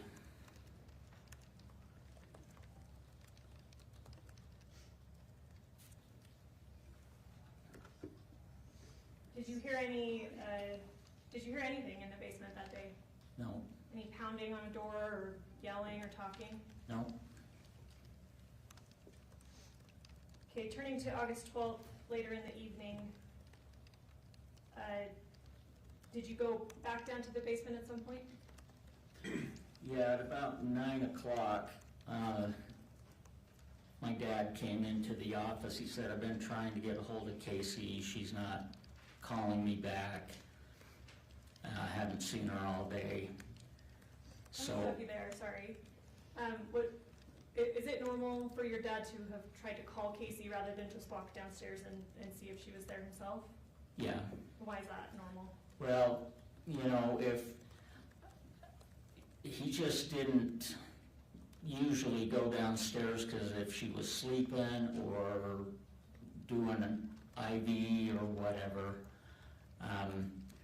my dad hardly ever goes downstairs. The only reason he goes downstairs is to go to his den. He's got a big TV in there, and But that's not very typical at the time. Would it be normal for your mom to ever go downstairs? no, And why not? too hard for her to get up and down the stairs. So, sorry, I sidetracked you. You said around 9 p.m. your dad said that he could not get a hold of Kacee. What happened next? I went downstairs to see if she was there. Was it, I guess, what was the situation of the basement? Was it dark? Were there lights on? No lights, it was dark, and I turned the hall light on and walked down the hall and opened the door. There's no light coming under the door. Opened the door, and so the hall light shone into the bedroom, and when you walk into the door, the first thing you see is Kacee's bed. And Sorry, I'm gonna stop you there. I'm gonna show you what's been marked for identification as State's Exhibit 4. Let me know when you see that on your screen. Yep, Do you recognize that? yep. What is that? Casey's bedroom with her bed. State moves to admit Exhibit 4. No objection. Thank you. Court will receive State's Exhibit 4. Wish to publish? Yes, thank you.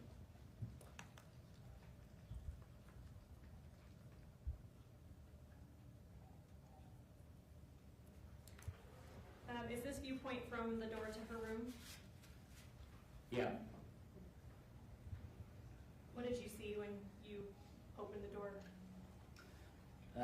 it was pretty dark, just the hall light, and so the hall light shone right on Casey's bed, and I could see Casey on the bed, and I could tell she was in distress.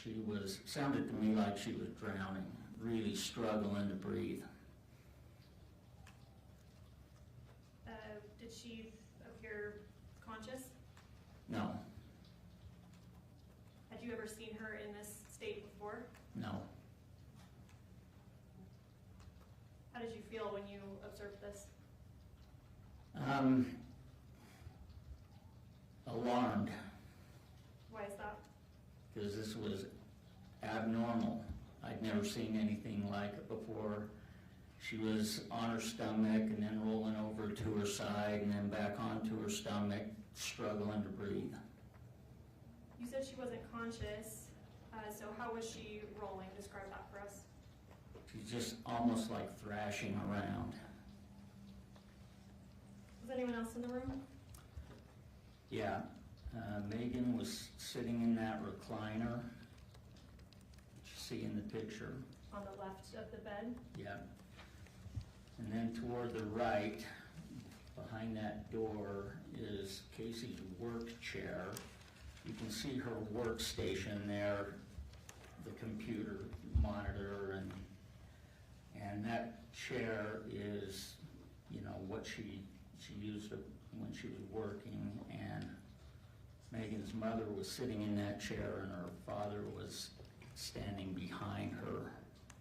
You said that you had maybe heard of Meggan before, but you had never met her before this night. How did you know that this was Meggan?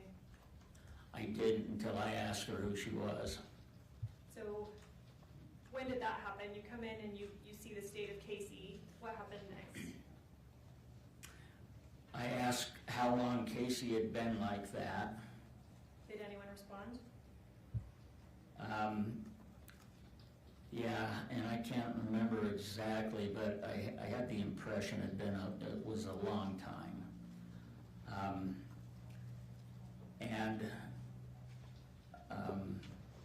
I said, I can't remember if I just said,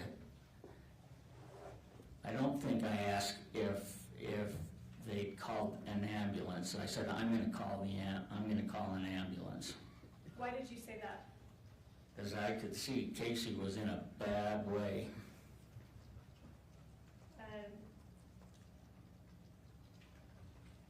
Do you recognize Meggan here in the courtroom today? I do. If you could point her out and briefly describe what she's wearing for the record. Purple dress. If record could reflect identification of the defendant. Thank you. When you said that you were going to call 911, what was the reaction, if any? Panic. From who? Meggan. What do you mean by panic?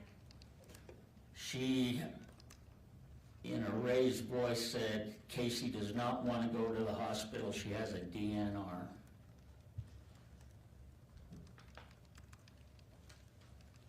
What were her parents, or I guess, how did you know that they were her parents? She told me. Was that before or after you said you were calling 911? I think before. Did her parents have any kind of reaction to you saying you were calling Well, 911? it's dark in there, and again, I was focused on Kacee. I have no idea.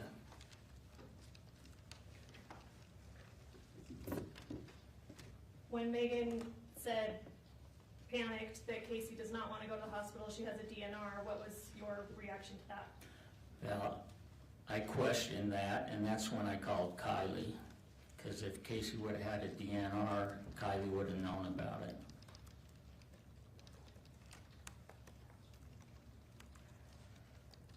You said you walked in and Kacee sounds like she's drowning and she's thrashing around. You said Meggan was sitting in the recliner, and I think you said Meggan's mom was in the chair. Where was Meggan's dad?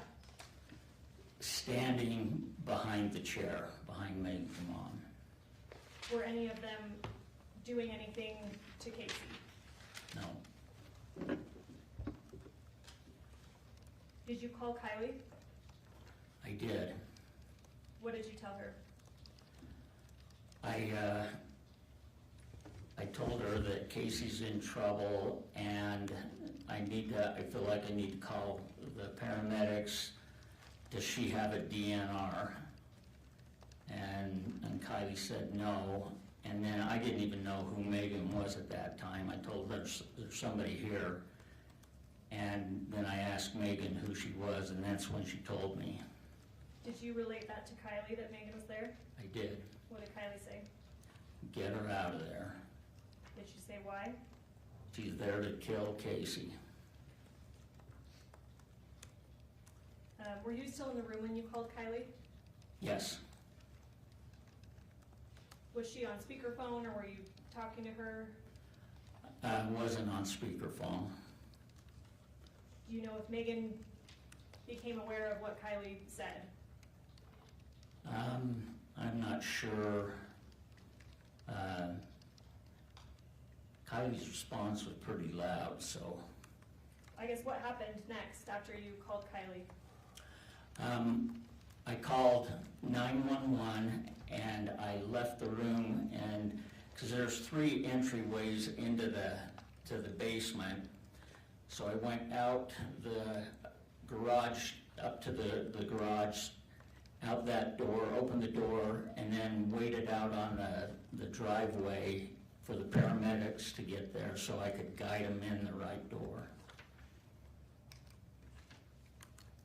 While you're doing all of this, are you aware of what Meggan and her parents are doing? No. Did you go back to the basement? When the paramedics got there, I took them down to the basement, and as we were coming down the hall toward Kacee's bedroom, Meggan and her parents were leaving. What way out of the basement were they leaving? I don't know. I was taking the paramedics into the basement. I don't know what door they left out of. Did they say anything to you? Her mother told me I should be ashamed of myself, that Meggan was the best friend that Kacee ever had. Do you know why her mom may have said that at that time? No.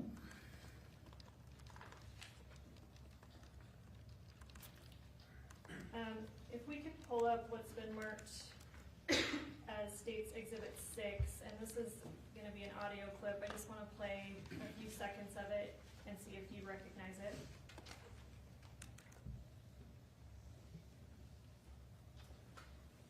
Twelve, 2024, 21, 13, 33. What's the address of your emergency? 5608 West. We can pause it. Do you recognize this? Yeah. What is this? That's me calling the 911. Statements to admit Exhibit 6. No objection. Court received State's Exhibit 6. We can publish that for the jury. Go ahead.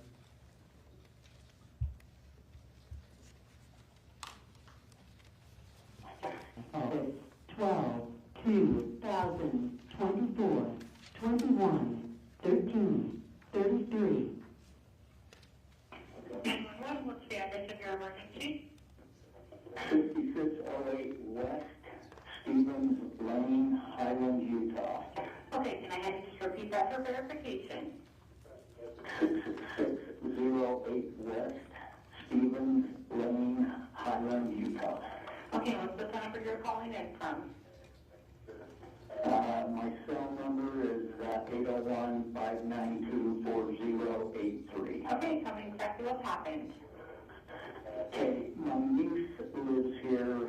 This is my parents' home, and she lives with my parents. She's got major health issues, and she's unconscious, and she's been taking Lasix or fluid on her lungs, but it sounds like she's drowning. And I don't know if she's overdosed on something. Okay, I'm getting help started that way. Stay on the line for me. I'm going to have a few questions for you, okay? Okay. And are you with her now? Well, she's downstairs in her bedroom. I'm upstairs. Okay, and then how old is she? Mom, how old's Stacy?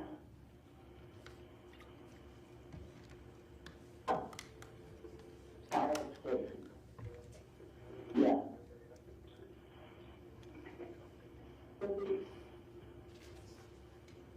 She's like 37 or somewhere in that neighborhood. Okay. And is she awake? No. Is she breathing? No. Well, did you say breathing or breathing? Breathing. Yes, she's breathing, but it's really labored, and it sounds like she's got a lot of fluid in her lungs.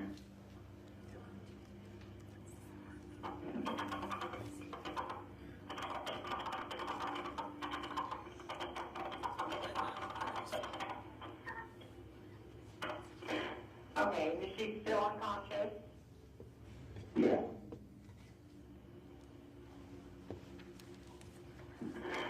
Okay. We're going to check her breathing together to make sure it's all right. When I say go, I want you to watch her closely and tell me each time her chest rises. So if you need Yeah, to... I've got to go downstairs. Okay, yeah, let me know when you're right there next to her. I can hold the phone up and let you listen to her. I'm going to have you tell me every time her chest rises, okay? Okay.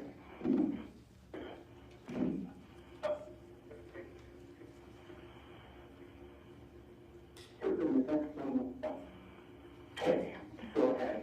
All right, ready? Go. Rise, rise, rise,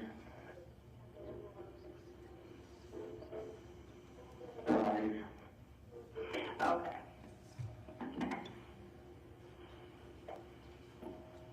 So I'm sending the paramedics to help you now. Stay on the line. I'm going to tell you exactly what to do next.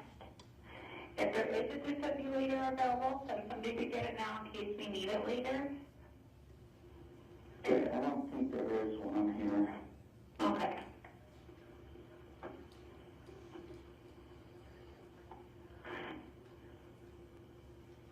And then from now on, don't want her to have anything to eat or drink and might make her sick or cause further problems. Just let her rest in one comfortable position waiting for help to arrive. Okay. And I'll stay on with you now as long as I can. I want you to watch her very closely and look for any changes. If she becomes less awake or starts getting worse, tell me immediately. Okay. I'm gonna go back upstairs. I've got to have somebody walk for the ambulance. Okay, she is in the basement, correct?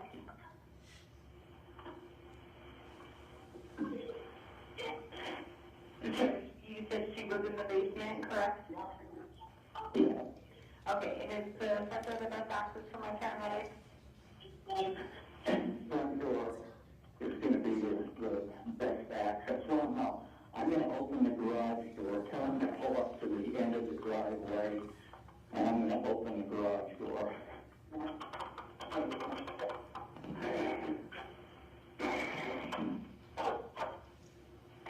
Okay, then tell me when the paramedics are right there where they are.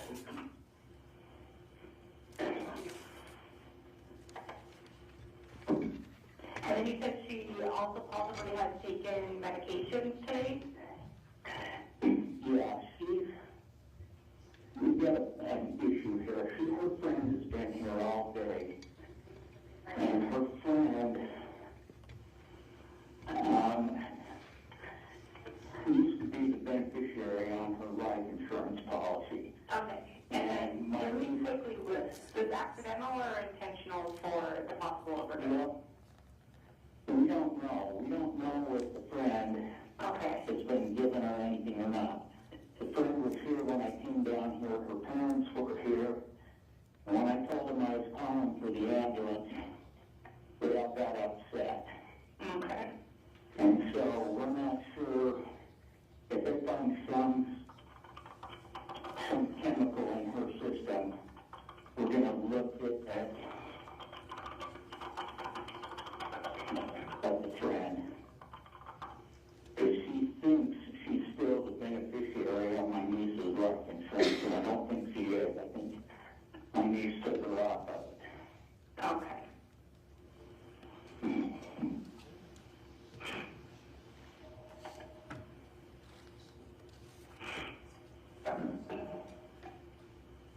And is there any Narcan available? I don't even know what that is. Okay.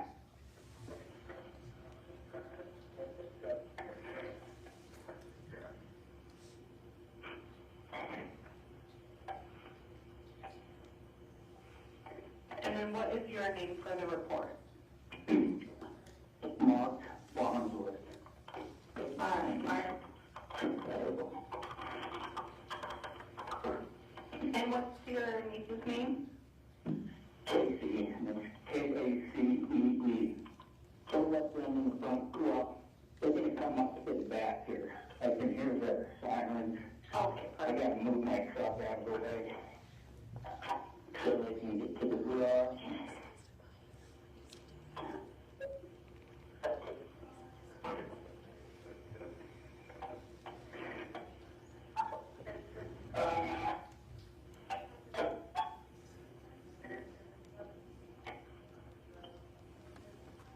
Okay, and there are my paramedics there with you now? Yeah, they're just pulling in. My dad's out there fighting them with trying to get these access to them. Okay, I'm gonna let you go now since they're there with you, okay? Okay. All right. All right, thank you. You're welcome. Bye. I'm gonna ask that we pull up State's Exhibit 1.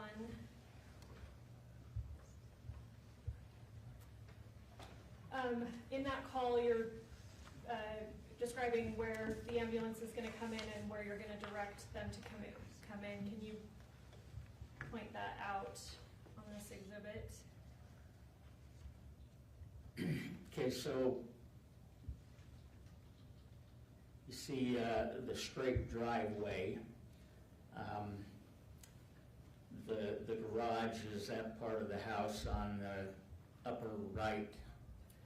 And so I opened the garage door and they brought the gurney in through the garage door and then down the steps in the garage that go down into the basement. And you said that at some point Meggan and her parents were leaving. You didn't remember what exit they took? Never saw. Would you have seen if they came out the garage way? No, I passed them in the hallway and I didn't see if they went out through the garage or out the kitchen door, over the patio and up those stairs. When you passed them in the hallway, had EMS already responded? Were they with you? Yeah.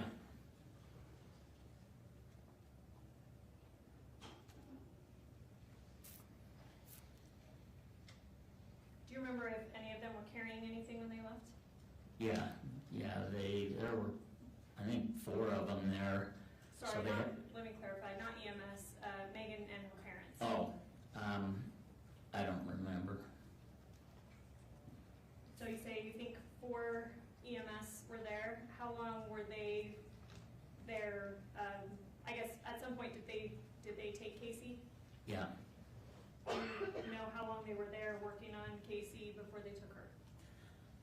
probably about 15 minutes. Had Meggan or her parents told you what happened to cause Kacee to be in this state at any time? I don't recall if they did. If they had told you, do you think that's something you would have relayed to the paramedics? Yeah. So after about 15 minutes when they took Kacee, what happened to her room? Anything? After, you know, we went down to the hospital after they took Kacee, and then that was the night that there was a major hailstorm and the basement flooded. Several homes on the street there had the same issue, flooding in their basements. Let me stop you there. You said that we went to the hospital. Who's we? So it would have been, I went, and then my parents went, and then we would have called my sister, who lives in Saratoga Springs. She came to the hospital. But from your household, you and your parents? Yeah. Went. Did police arrive with EMS, or Yeah. did you see them arrive? Yes. Do you know what, if anything, they were doing at the home? You know, I didn't pay a lot of attention to what they were doing. I was kind of focused on Kacee, and I think the paramedics had some questions for me, you know, while they were administering to Kacee. So I didn't pay a lot of attention at first to what the police were doing, but then they had me do a report. Okay. So I sat in on the kitchen bar with one of the officers and filled out the report. Was that before or after you went to the hospital? Before. You said that paramedics had some questions for you. Do you remember what types of questions? No, Were you able to give, do you remember any answers you were able to give? just basically what I've said here. Did you have any idea what was going on with Kacee? No. You mentioned the flood. You said it happened the night of the 12th? Yeah. What did you do in response to that flood? Well, we were all at the hospital while that was happening. And then Officer Farney and I went back from the hospital back to the house. That's when we discovered that the basement was flooded. And you know, there was water on the floor. And I took my phone, I set my phone on the bed to make sure it stayed out of the water, and then Kacee's workstation was flooded, and that computer has got the personal health information of thousands of people on it. And so I was concerned about that, but the flood destroyed the computer. Okay. But I wanted to make sure that that was safe. But you said it was damaged. Yeah, yeah. What, if anything, did the flood do to the flooring in Kacee's room? It ruined the carpet.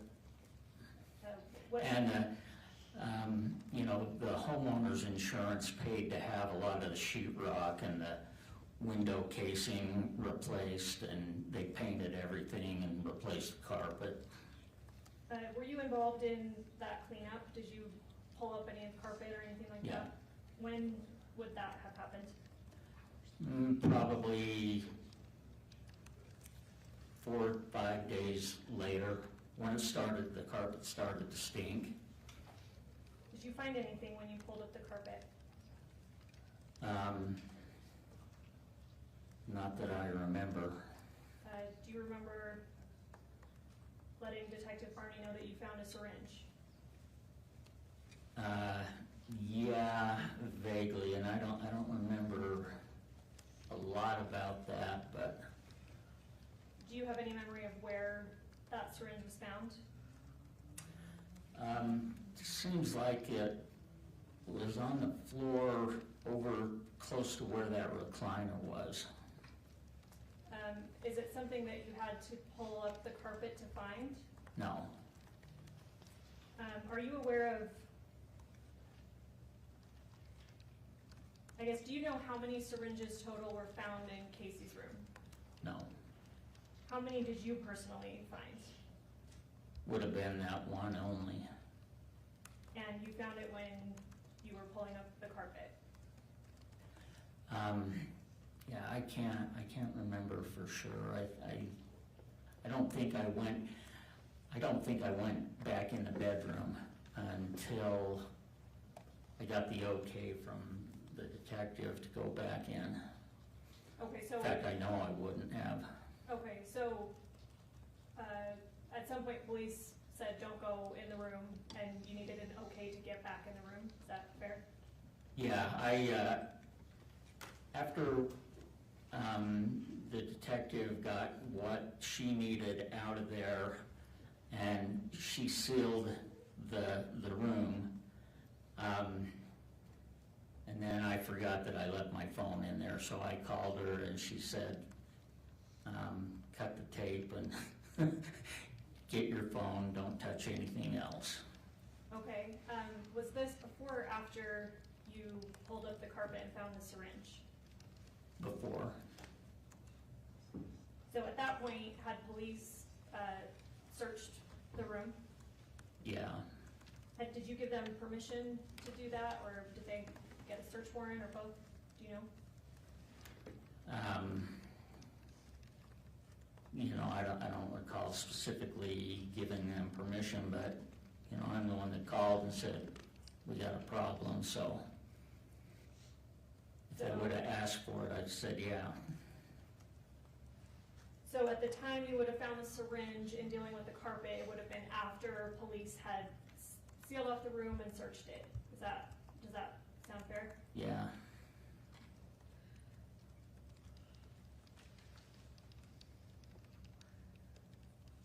We talked about this trash can on the patio, the back patio. Do you remember finding anything there? Yeah, a few days later, I was cleaning up back there, and there was an orange Fanta soda box, and that was Kacee's favorite drink, and so it was in the garbage can. I pulled it out of the garbage can to smash it down, to step on it and flatten it out, and when I did that, there was something in the box, and so I pulled that out, and that's where I found the vial of insulin, and there was a rag in there.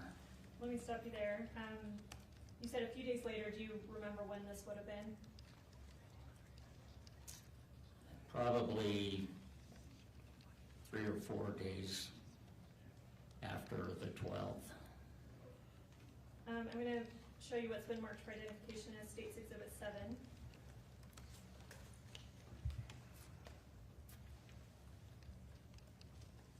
Do you recognize that? Yep. What is this? Now that's the soda box that I found, and then the rag that was in it, and the Novalog insulin and the syringe. State moves to admit Exhibit 7. No objection. Thank you. Court received State's Exhibit 7. Wish to publish? Yes, thank you.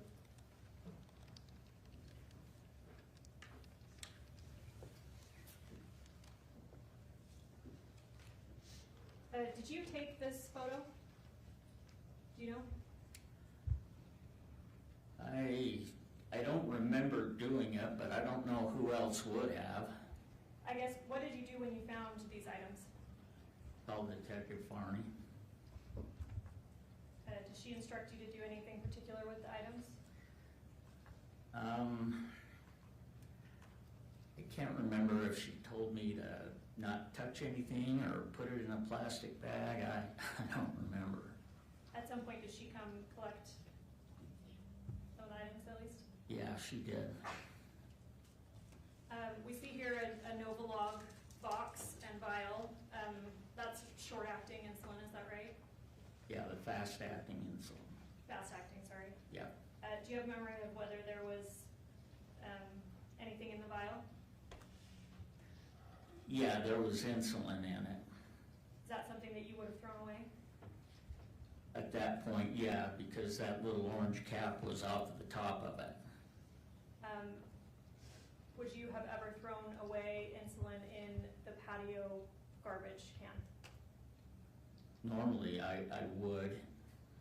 Did you, is this something that you threw away? No, How do you know that? because I would never throw something like that in the garbage can and, or out on the patio. So normally, if I was throwing that stuff away right there, first thing I'd do would be break the needle off of the syringe, and then put everything back in that box and then throw it away, throw it in a garbage can. What garbage would you have used to throw it away? Depending on where I found it, the closest one to where I found it. So if it would have been in the kitchen downstairs, there's a trash can in the kitchen there, I'd have thrown it in that. How are you confident that you didn't throw these items away that we see in Exhibit 7? 100%.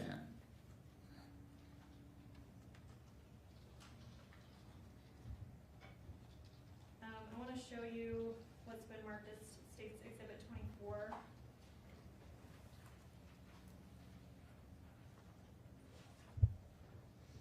Let me know when you see that. I see it. What is this? Like a life insurance policy. Do you recognize it as something you've seen before? I have never seen it before. Okay. I'm going to show you what's been marked as State's Exhibit 30.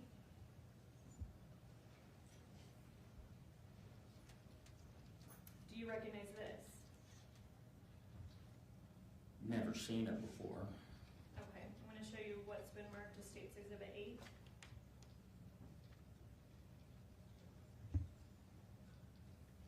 Do you recognize this? No, never seen that before. Did, at any time, did you go through documents or boxes in Casey's room looking for particular documents? Yeah, after Kacee passed, and we could get back in the room, my sister and I went through her closet. My brother, a few years ago, had made her a wooden box that she kept important paperwork in, that she kept up on the shelf in the closet. So we got that out and went through that. Were you looking for anything in particular?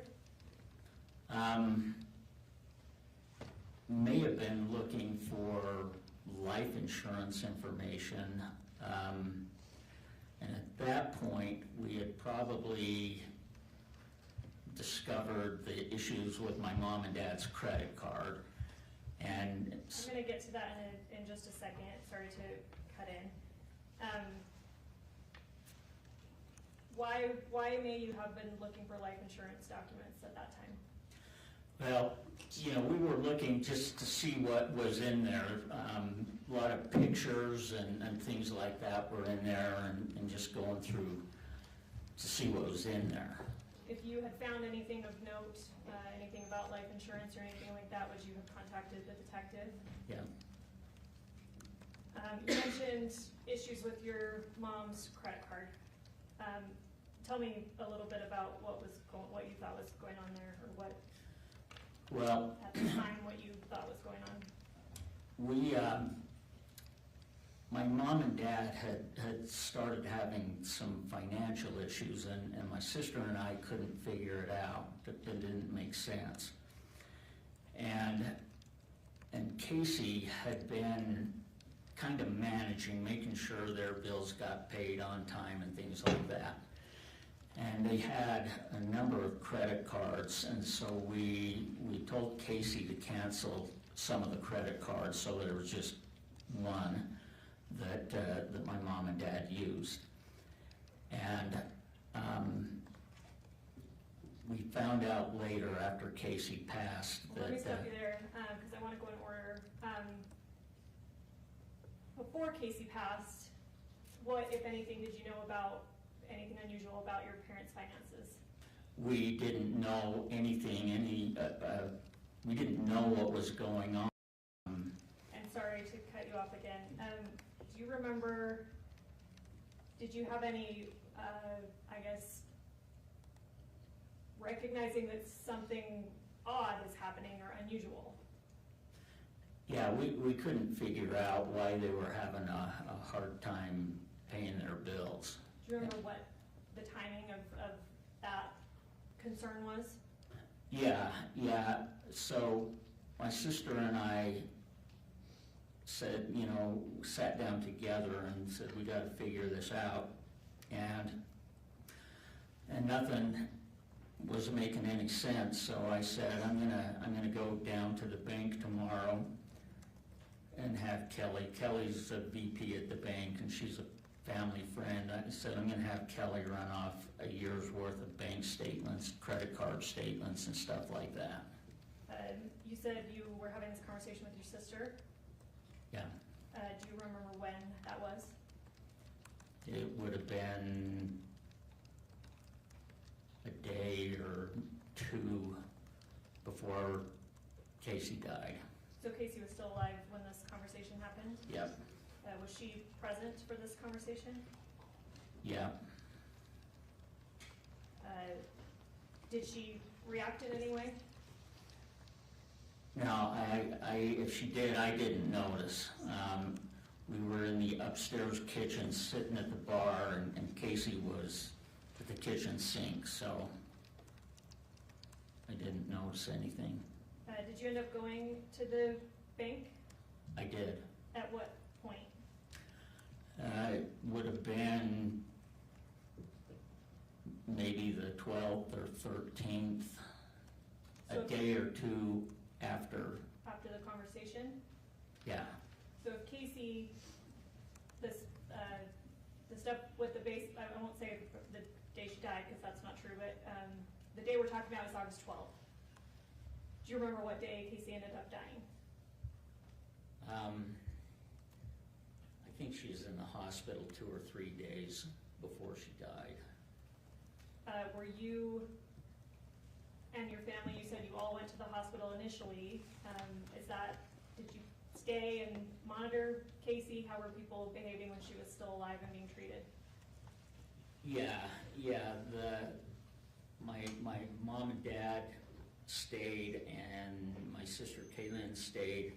I left with Detective Farney to go back to seal up Kacee's room. And then it sounds like you were dealing with the flood issues. Yeah. So does that help place in time when you would have gone to the bank?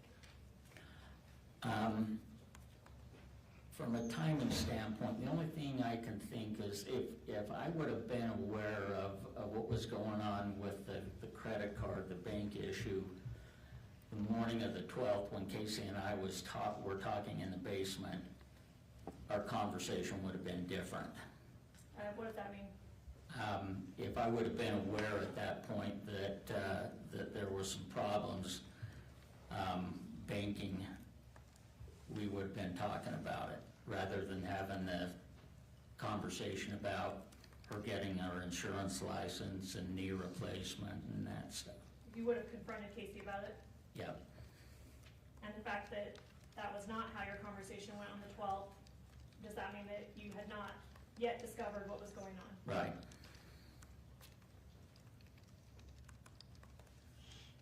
Did you confront her about anything afoot with your parents' finances before she died? No. Had you found out while she was still alive that maybe she was taking money from your parents, would you have called the police? I would have had a conversation with her, especially if I would have known the details. I say, okay, I would have said, you've got a choice here. You can work to get your insurance license and start generating income and pay grandma and grandpa back, or we'll call the police. Would you have wanted to see her get charged or go to jail or anything for that? No, I wouldn't have wanted to do that, but if we couldn't have figured out a way to get that money paid back to my parents, then. But it sounds like you would have tried to work on a way to accomplish that before involving any authorities. Yeah, I would have had that conversation with her and my sister, and we'd have brought Kylie in on that conversation too. And, you know, I mean, our family, we love Kacee, and we would have done whatever we could to help her get on track and in a position that she could move forward and have a little bit of a life.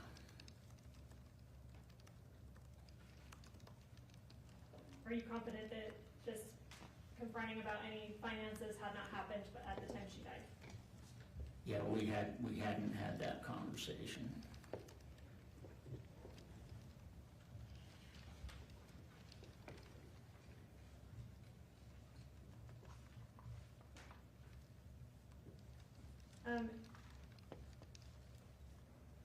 Do you know what priesthood blessings are? I do. What does that phrase mean to you?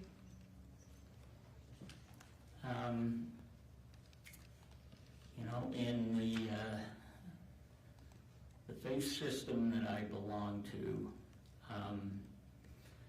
we believe that there is power and authority from God given to men.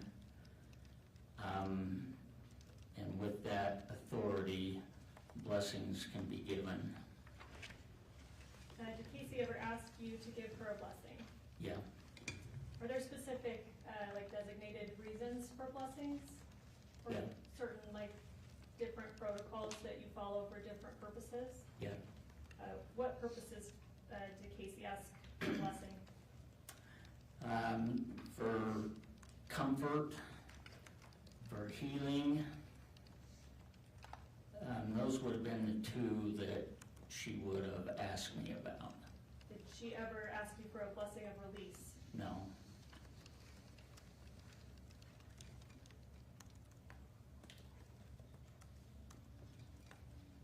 And sorry, I'm backtracking a little bit. Going back to, you referenced insulin that you found in Kyle's room after he passed in the desk. Do you remember that? Do you remember exactly, or I guess, do you remember if any syringes were found at that time? I don't remember. And then what did you do with whatever insulin was found in that desk? Put it in the fridge until I notified Detective Farney, and I can't remember if she had me save it for her or if I ended up throwing it away.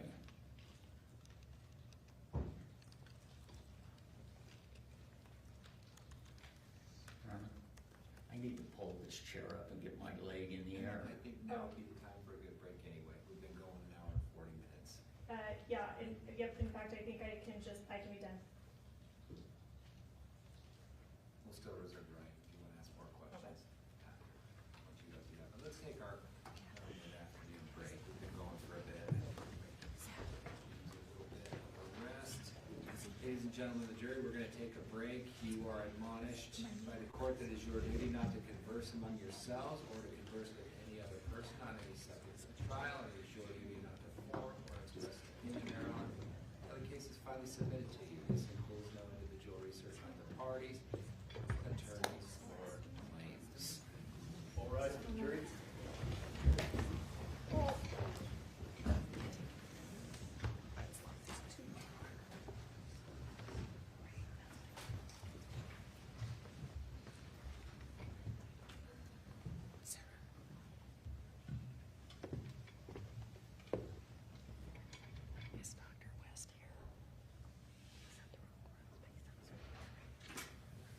seated.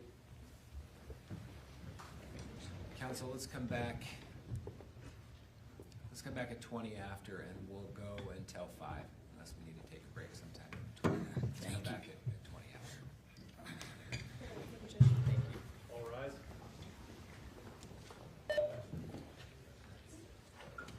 Come over for cross. Thank you. Can I just reorganize for a second, Of course. since I agreed to be out of order and get myself in order?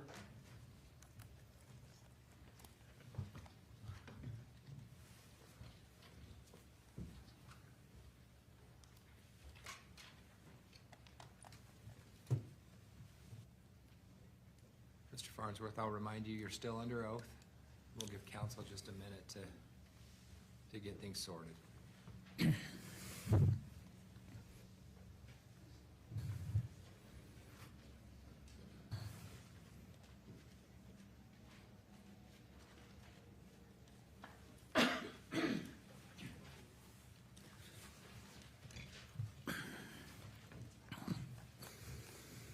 Hello, Mr. Farnsworth. It's nice to see you. We have had some discussions, but those have been formal because of you being a witness and me speaking to you that capacity, right? Yep. And otherwise, we haven't spoken person to person, so to speak, right? No.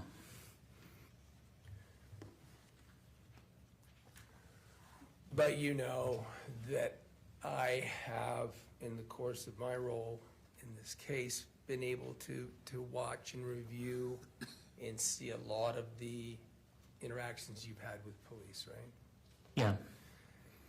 The reason I'm asking that, in fairness, you know, you've been called up and you get asked questions, and those questions calling you to remember things, and it's been a while, right? Yep. If I may use, especially if it's okay with you, some materials to refresh your recollection, if you would like, or if I feel like I need to, okay? Yep. Because you really worked this situation in this case with Detective Farney and Special Agent Hales regularly since Kacee died, right? Yes. I mean, is it fair to say that for your household, you know, excluding Kylie, but for your household and the things where, the people that live there and what happened there, getting access to your household, that you've been the contact point, right? Correct. And that's caused you to be in contact in a variety of ways here. You, first of all, are the first person to alert anyone else as to Kacee's condition, right? Yes. And so we've got you coming down, as you said. We're going to plot through some of these things again, I'll try not to be repetitive, but maybe some of them have a different angle or a little bit of different information I'd like the jury to understand, okay? Then you went to the hospital, right? Yes. Do you remember communicating, is that where you met Detective Farney I think it is. for the first time, right? Yeah, I think so. And then, didn't you go from there to the police station and have an interview with your sister and Kylie and you in a room with Detective Farney? Yeah, it wasn't that same night, but at some point. You don't recall that it was that same night? It was before you went back? I don't recall it being the same night. We may use some material to help in that regard. Because do you recall when you talked to, let's focus on that interview. Is that the first time you felt like you had a formal interview, which was the time that you were at the police station? I would say yes, probably. But when you had that, like I said, it was you and it was your sister Kaylee Lynn, right? Uh-huh. And then Kylie, all together being asked questions by the police officer, right? Yes.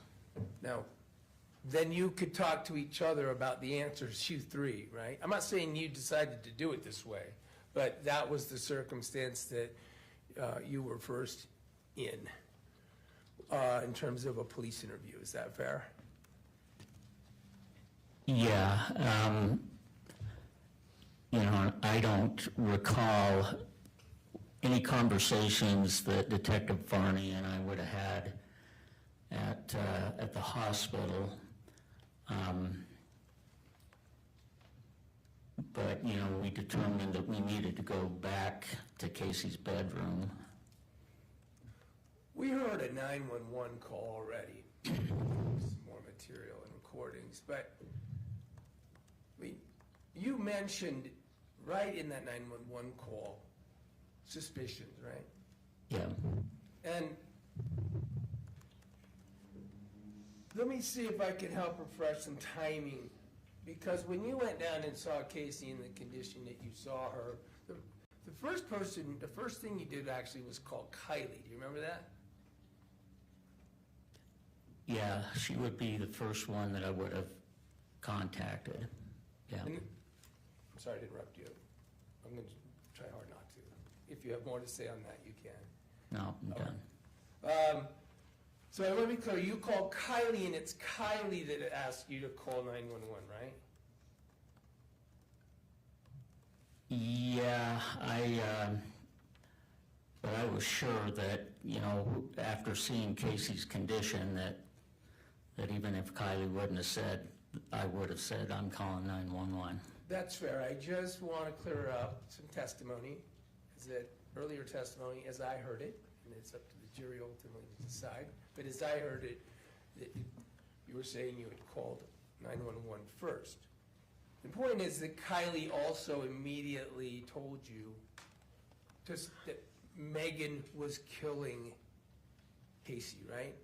Yeah, She was very worked up right away, Kylie was, right? yeah, And then said, call 911, right? yeah, And you did. I'm not saying you wouldn't have. All I'm saying is getting the order and what was known and who was saying it, okay? Fair? yeah. And then you could hear from where you were and see that Kylie ended up on a phone call with Meggan, right? I don't recall that. And it's possible that, when I called Kylie, I don't know if I put Kylie on the phone with Meggan at that time. That's possible, but I don't recall for sure. You're not sure as you sit here today remembering whether and how Kylie and Meggan spoke and how that went.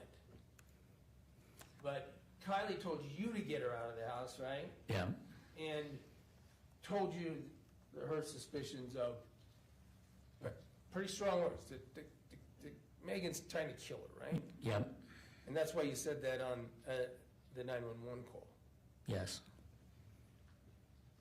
Then, like we established, you were at the hospital, you had the interview in the police room with your sister and Kylie, and then you also had an occasion to go to the house, right? yes. When you went, in your conversation at the police station, there's discussion about the contents of the blue box. Do you recall that? I don't recall details, but I know we talked about it. And the contents of the blue box, right? Yes, Now, this is the blue box that you had said your brother made for Kacee, where she kept all of her important or private or special things. Is that fair Yeah. characterization? But that, at the point that you're talking to Detective Farney in that interview, somebody's gone through the blue box already, right? I don't know. I had never, until then, looked in the blue box. I had no idea what was in there, so I had no idea if something was removed or No idea. If they're talking about, Kylie is talking about items in the blue box, you certainly didn't remove the items in the blue box, right? Right. You didn't manipulate that blue box before you went with Detective Farney to the now soaked bedroom No. to close it off, right? Right. Now, I will say this. When the police come, the first, after you called, the EMTs come and police officers came, right? Yes. And you talked to them about any questions they had? Yes. Right? At the end of that, when the police were finished with that initial investigation, they told you, don't let anyone go into that room, right? Right. Now, do you recall whether you passed that along to anyone else? I don't recall. So it's possible that others, including Kylie, didn't know that the police had made that command. Yeah, I don't recall. I don't recall telling anybody that. But All right, and then as you continued to be involved, the next time you had contact after the sealing of the room and the unsealing it to get your phone, were you present there for the search of the room by Detective Barney and other police officers? You were there that day? I don't think I was. So you didn't interact and they weren't able to ask you questions about the results of their search of the room? Not that I recall. After that search occurred, on what I believe is the 14th of the room, then was it your understanding that you could go in there and do what you needed to do with it? Yeah. Then at some point you are in contact about the fact that you found that Fanta box and the insulin and a needle and everything else, right? Right. The next day, I think it is, Detective Farney and Special Agent Hales come over with a few others, I think, or at least one other person. And among the things they do is pick that and get the Fanta box evidence that they asked you to collect, right? Yeah. You call also walking around the house and speaking with them for about 2 hours.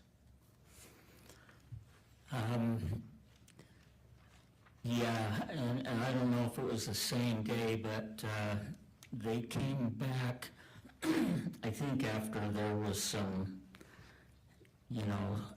after lab work on Kacee had been done, and if I recall, they found arsenic in her blood.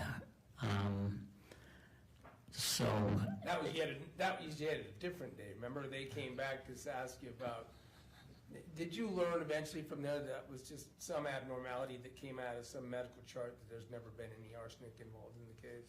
no, I never. They never told you. No. All right. And then there's been some contacts as late as April to look at watt numbers in your fridge. Yeah. Remember that? And then they only made a phone call to you about having found Kyle's preloaded syringes and empty syringes in his room, right?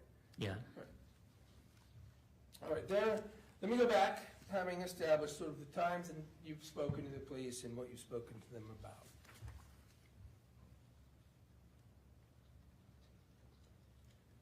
One overall theme was already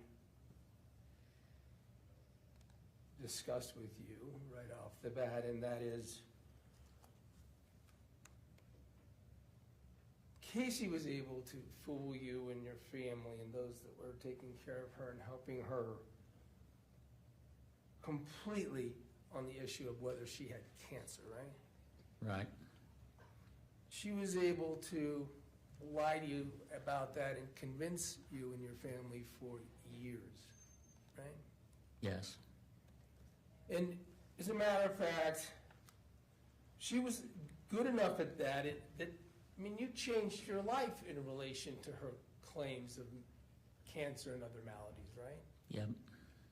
When you came back to live in the house, you even passed by a very lucrative and good opportunity for work, right? Yeah. Now you knew you needed to take care of your parents. Right. Kyle was bad off, but a big part of that decision to forgo that part of your career and that income was Kacee's lies about being sick, right? Yes. Kacee was able to get you to do a lot. Visits to the ER, right? Yep. You thought they were about cancer she lied about, right? Well, she had so many medical issues that it could have been about a lot of different things. Medical issues that she told you about, right? Yeah, but she had the port that I knew she had, and she was getting medical supplies delivered every week. I remember, and you were talking about thinking those must be related to chemo treatments, right? Yeah. You thought she had chemo because she told you she had chemo. She was Yeah, taking she had said she had cancer. and that she was treating it with chemo, right? Yeah, I don't specifically recall her saying it was chemo, but I just assumed the vials that were in the fridge were for treating cancer. Then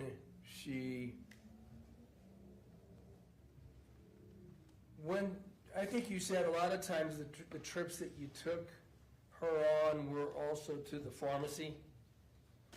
Yeah, usually when she'd go to the emergency room and then I'd go back and pick her up, the pharmacy was right next to the hospital, and so we'd stop there and she'd fill a prescription.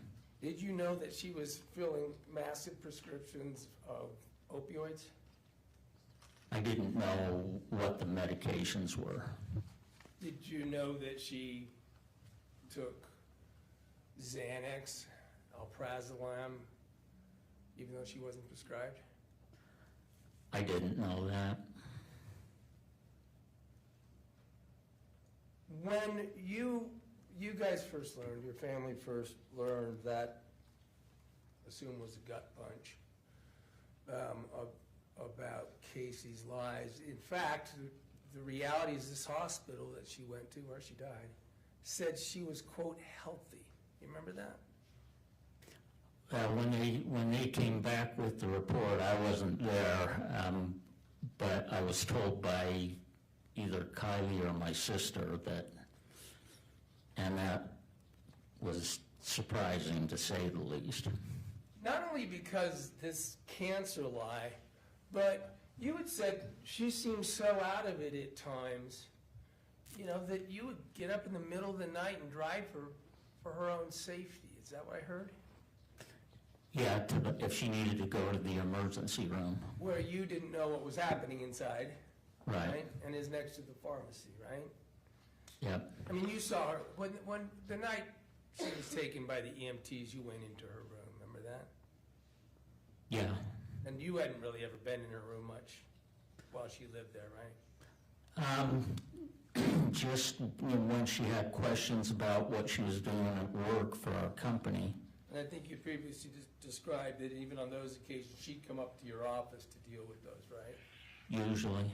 And when you went into her room on the 12th, there were dozens and dozens and dozens of pain pill bottles, right?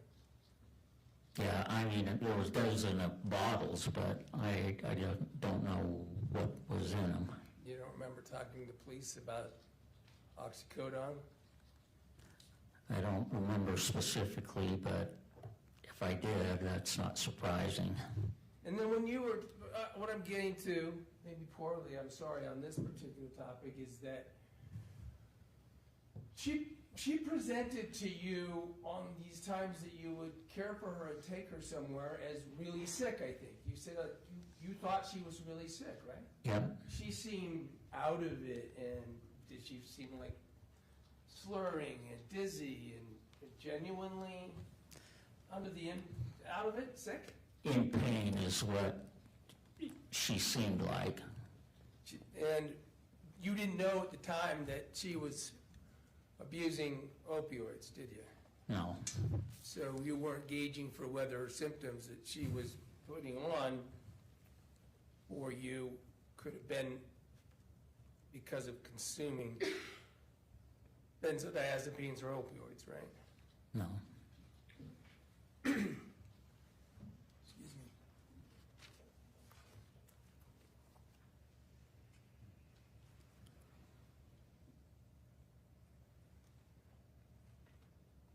There were, let me turn to a little bit about the,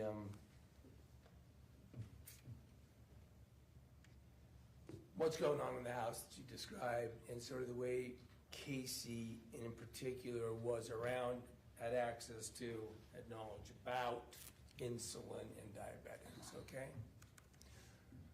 She wasn't one, we've already established Kacee wasn't a diabetic, right? Right. But she's in a house, and you know, I really feel for your house, and I want to tell you, you're an impressive person. I've gone through what you've gone through and your physical circumstances in your family, but it is a house, because of that, just loaded with insulin. Is that fair? Yep, Of all kinds. yep, And without any criticism whatsoever, but just factually, so much so that it's not even likely that you would know if some went missing, right? right, And of course, Kacee had full access to any and all of this, right? yep, Also, syringes. Kacee could get a syringe that is used for insulin injection easily without anyone knowing it, correct? correct. And also, Kacee really had a lot of special knowledge about amounts and kinds and administering insulin, didn't she? Yeah, from her experience growing up in a family of diabetics. Yeah, and I guess that's what I'm getting at, because I heard your testimony, I mean, so much so that she was able and left to and capable of managing your mother, right? Yeah, Who is about as unpredictable and in need of intelligent care, sounds like, as any diabetic, right? yeah, She needs someone taking care of her who understands about doses, understands about blood glucose levels and things like that, right? yes. At the time she's taking care of your mother and living in the household, did she utilize, for instance, a glucometer, glucose monitor? You know? She knew how to use it. Usually my dad would be the one that would be checking my mother's blood sugar levels. And then maybe Kacee would be called on to help do something about them?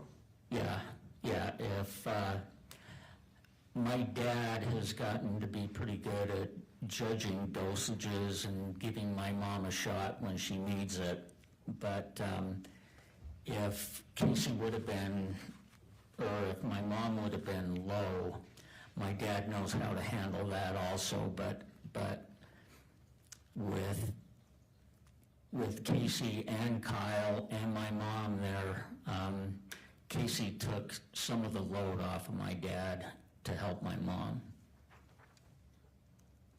So again,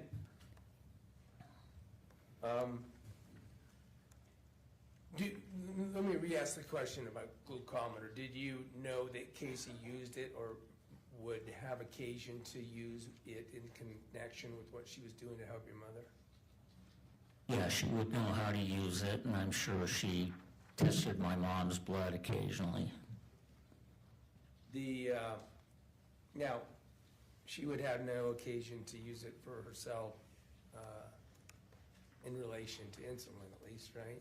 Right. Did you know that she was reporting and claiming to doctors that complaining of hypoglycemia? I think she may have mentioned that a little bit, but I didn't take note or pay particular attention to it. Okay, so nothing where she ever wanted to test herself in relation to maybe suffering hypoglycemia or something like that, right? Yeah, I don't remember ever thinking about that or...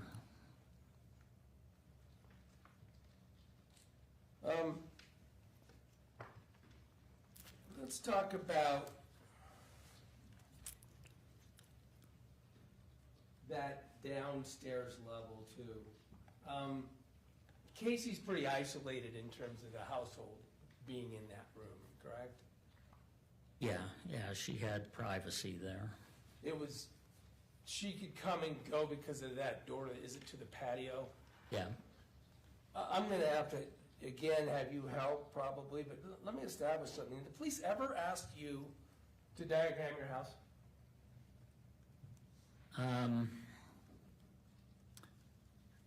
I don't recall, at least initially, I don't think they did, but at some point Detective Farney may have. I don't remember. Did they ever ask to come take pictures of all the rooms in the house so they would know the layout? I don't recall them asking me that. How about just to get floor plans or something so that you wouldn't have to draw it on an iPad a year and a half later? I don't recall that. You saw a picture, an overhead aerial view. You didn't create that picture of your house, right? No. What about, we saw another picture, it was the front of the house. You didn't take that, right? No.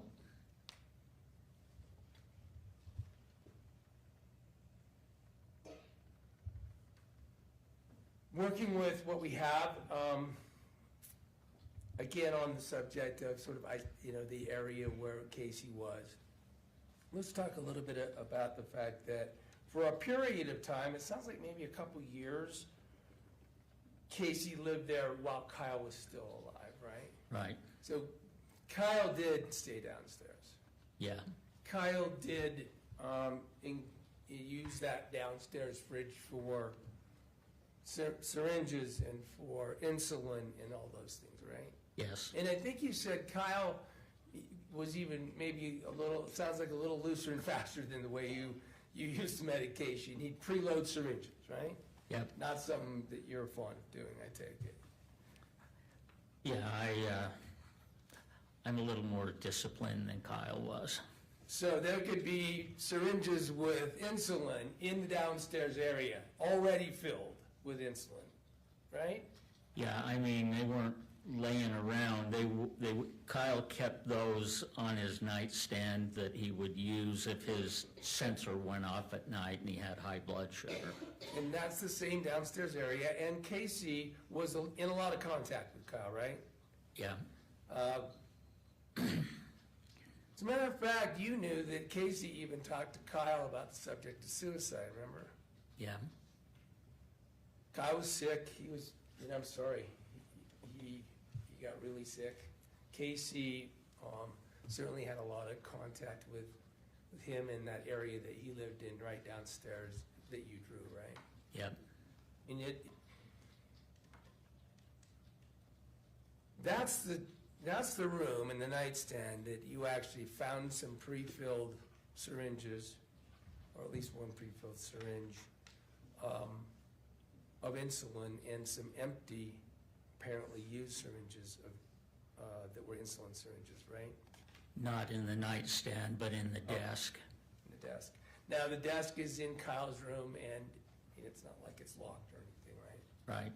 So, and that's not even by the nightstand. So somehow, some pre-loaded syringes, or at least one pre-loaded syringe, I'm sorry, I think that we're talking about some stuff that was just recently turned over to the police, right? Yeah. Last December.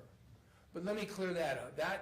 That was found just a couple months after Kacee died, right? Yeah, I don't remember exactly when, but... Yeah, I mean, I think that you weren't ultimately really asked about this until last December, but then you did recollect that the reason, because those syringes, empty and full, ended up in the downstairs fridge, right? Yeah, You put them there. yeah, So a couple months after, there's syringes that include a syringe with insulin in a drawer in Kyle's room that certainly Kacee could have plenty of access to, right? yeah, I mean, the door's not locked but, I don't think she'd be in that room going through the desk. You don't think she would because, I mean, not because she's a straightforward, honest person, right? I just don't think she would go in there and go through that desk drawer, that whole desk. All right. Well, whatever she could or couldn't do, those syringes were around, apparently at the time she died, located by you a couple months later because you were gonna go move down into Kyle's room for a while, right? Right, And then you ultimately moved out of the house, right, I think a couple months later, was it? yeah.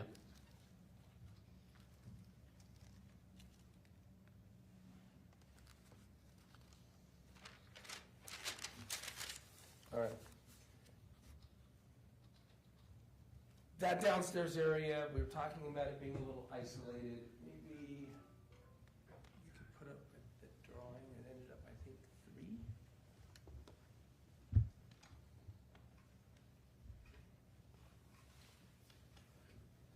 Seeking to publish States Exhibit 3. Maybe.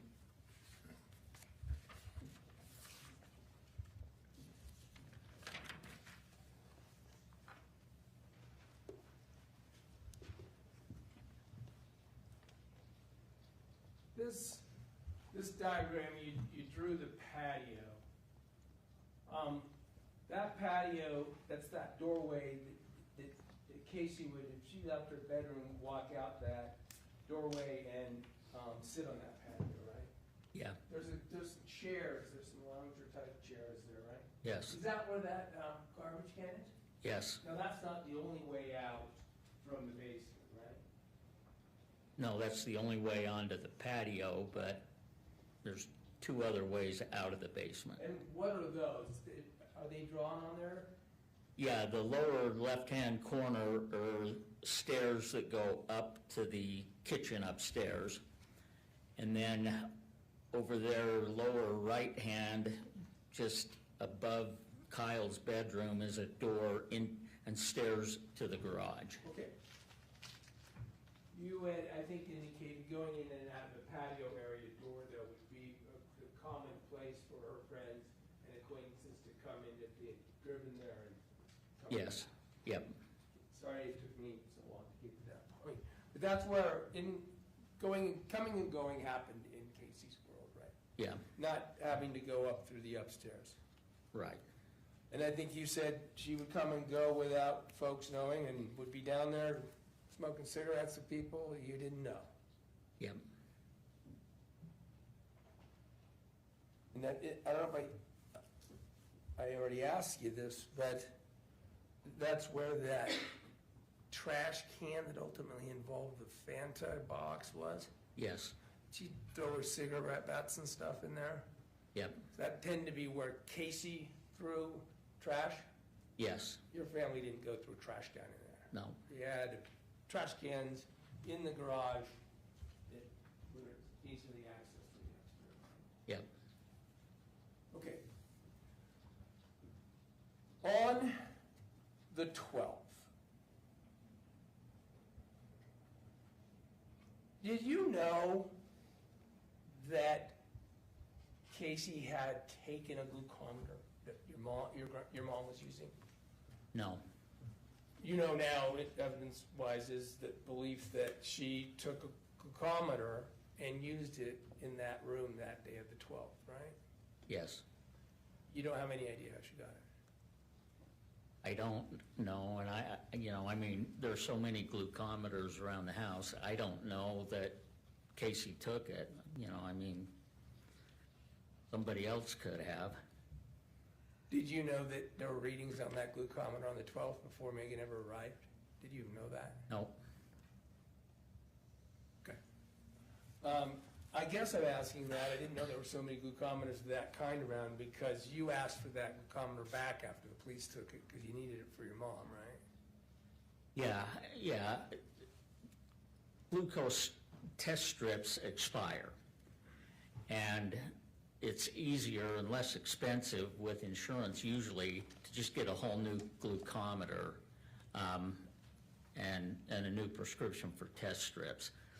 So, you know, there are 4 or 5 different companies that manufacture those. And between all the members of our family, we probably use a version of every one of them.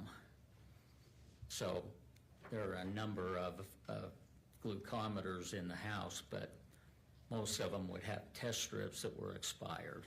Okay. Did you know, by the way, that Dr. Masteller had sent Kacee home with the glucometer once? No. Meggan arrives, it's time you don't know it's Meggan. She arrives on the 12th, because you can see it from your room. Excuse me, you're working, and then she's there all day.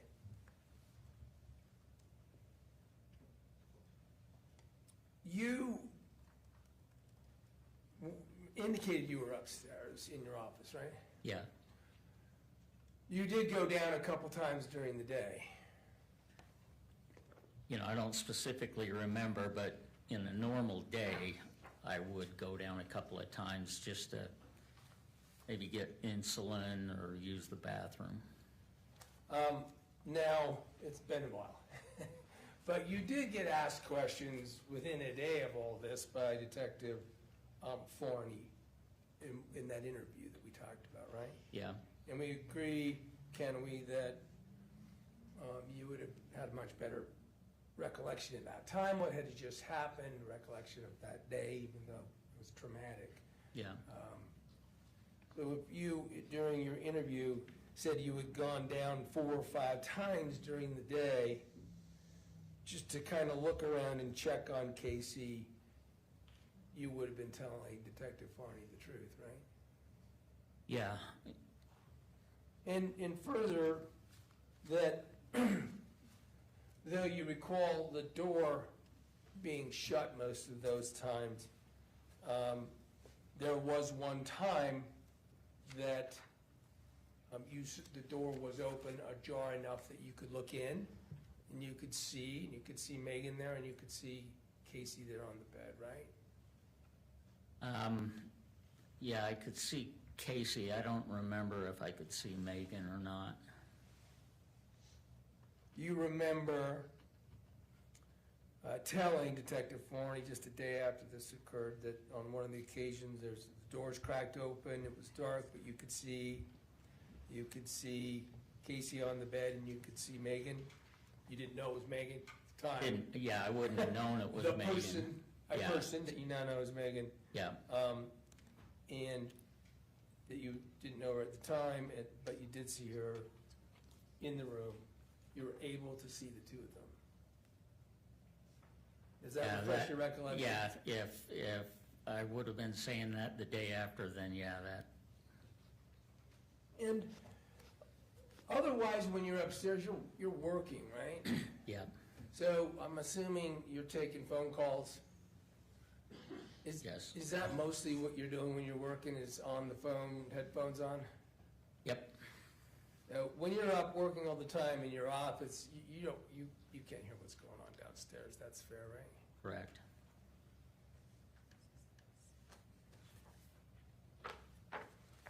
However, though you were down that number of times and under those circumstances, you hadn't interacted with Meggan or Kacee directly, right? No. And then it's actually the fact that Kacee doesn't answer a call that causes you to go downstairs and find what you found that we've heard described, right? Correct. What it turns out, were you there when one of the first things that was found in that room when the EMTs went in was a diabetic syringe right next to where Kacee was on her bed?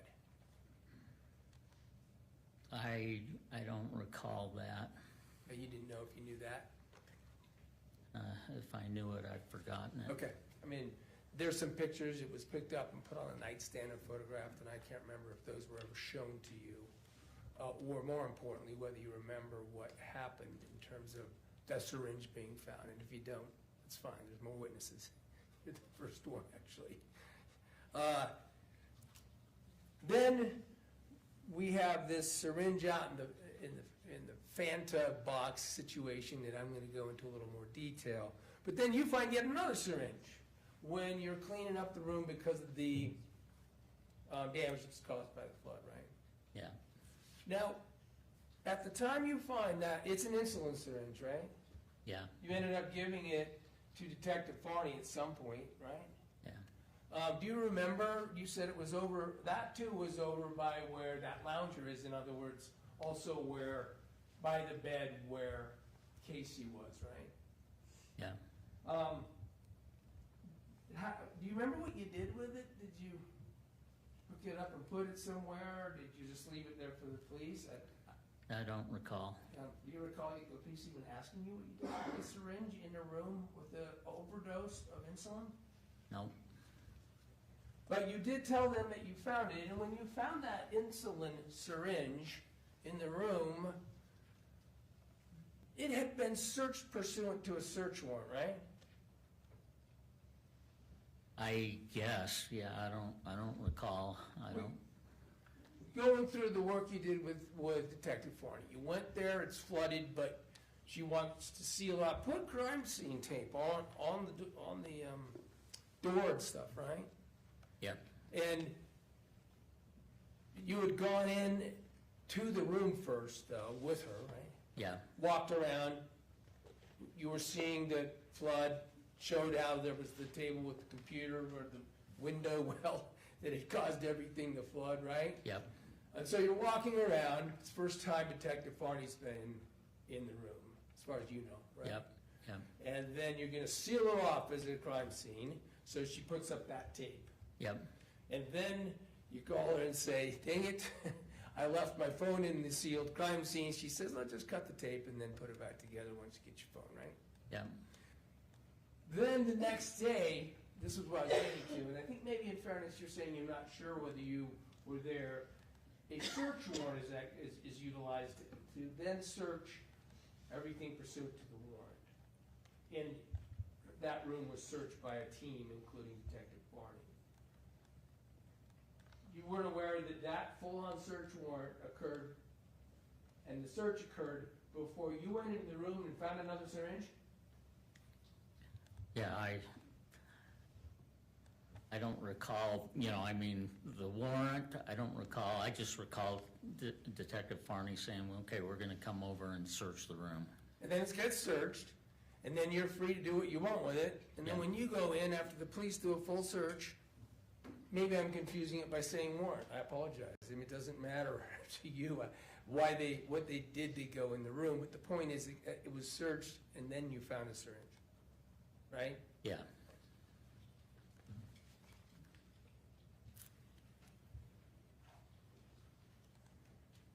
I'm going to fit in a subject that might help us with time that doesn't have media. But tell me, please, Judge, anytime you would like to recess. We're getting close to 5. That's why I brought it up. You have more than 8 minutes worth of cross left. I do, sir, and frankly, would spend the night streaming it down to the extent I can. Let's finish up right now. Okay. Let's end for the day. I think that's a good time. And we'll come back tomorrow.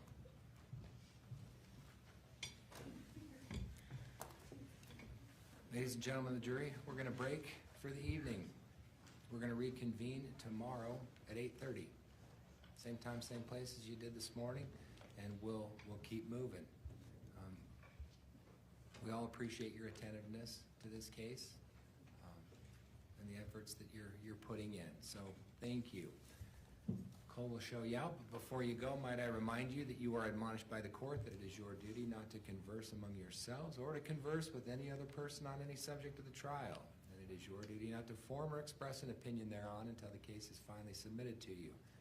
This includes no individual research on the parties, attorneys, or claims. Everybody get home safe. Thanks. All rise for the jury.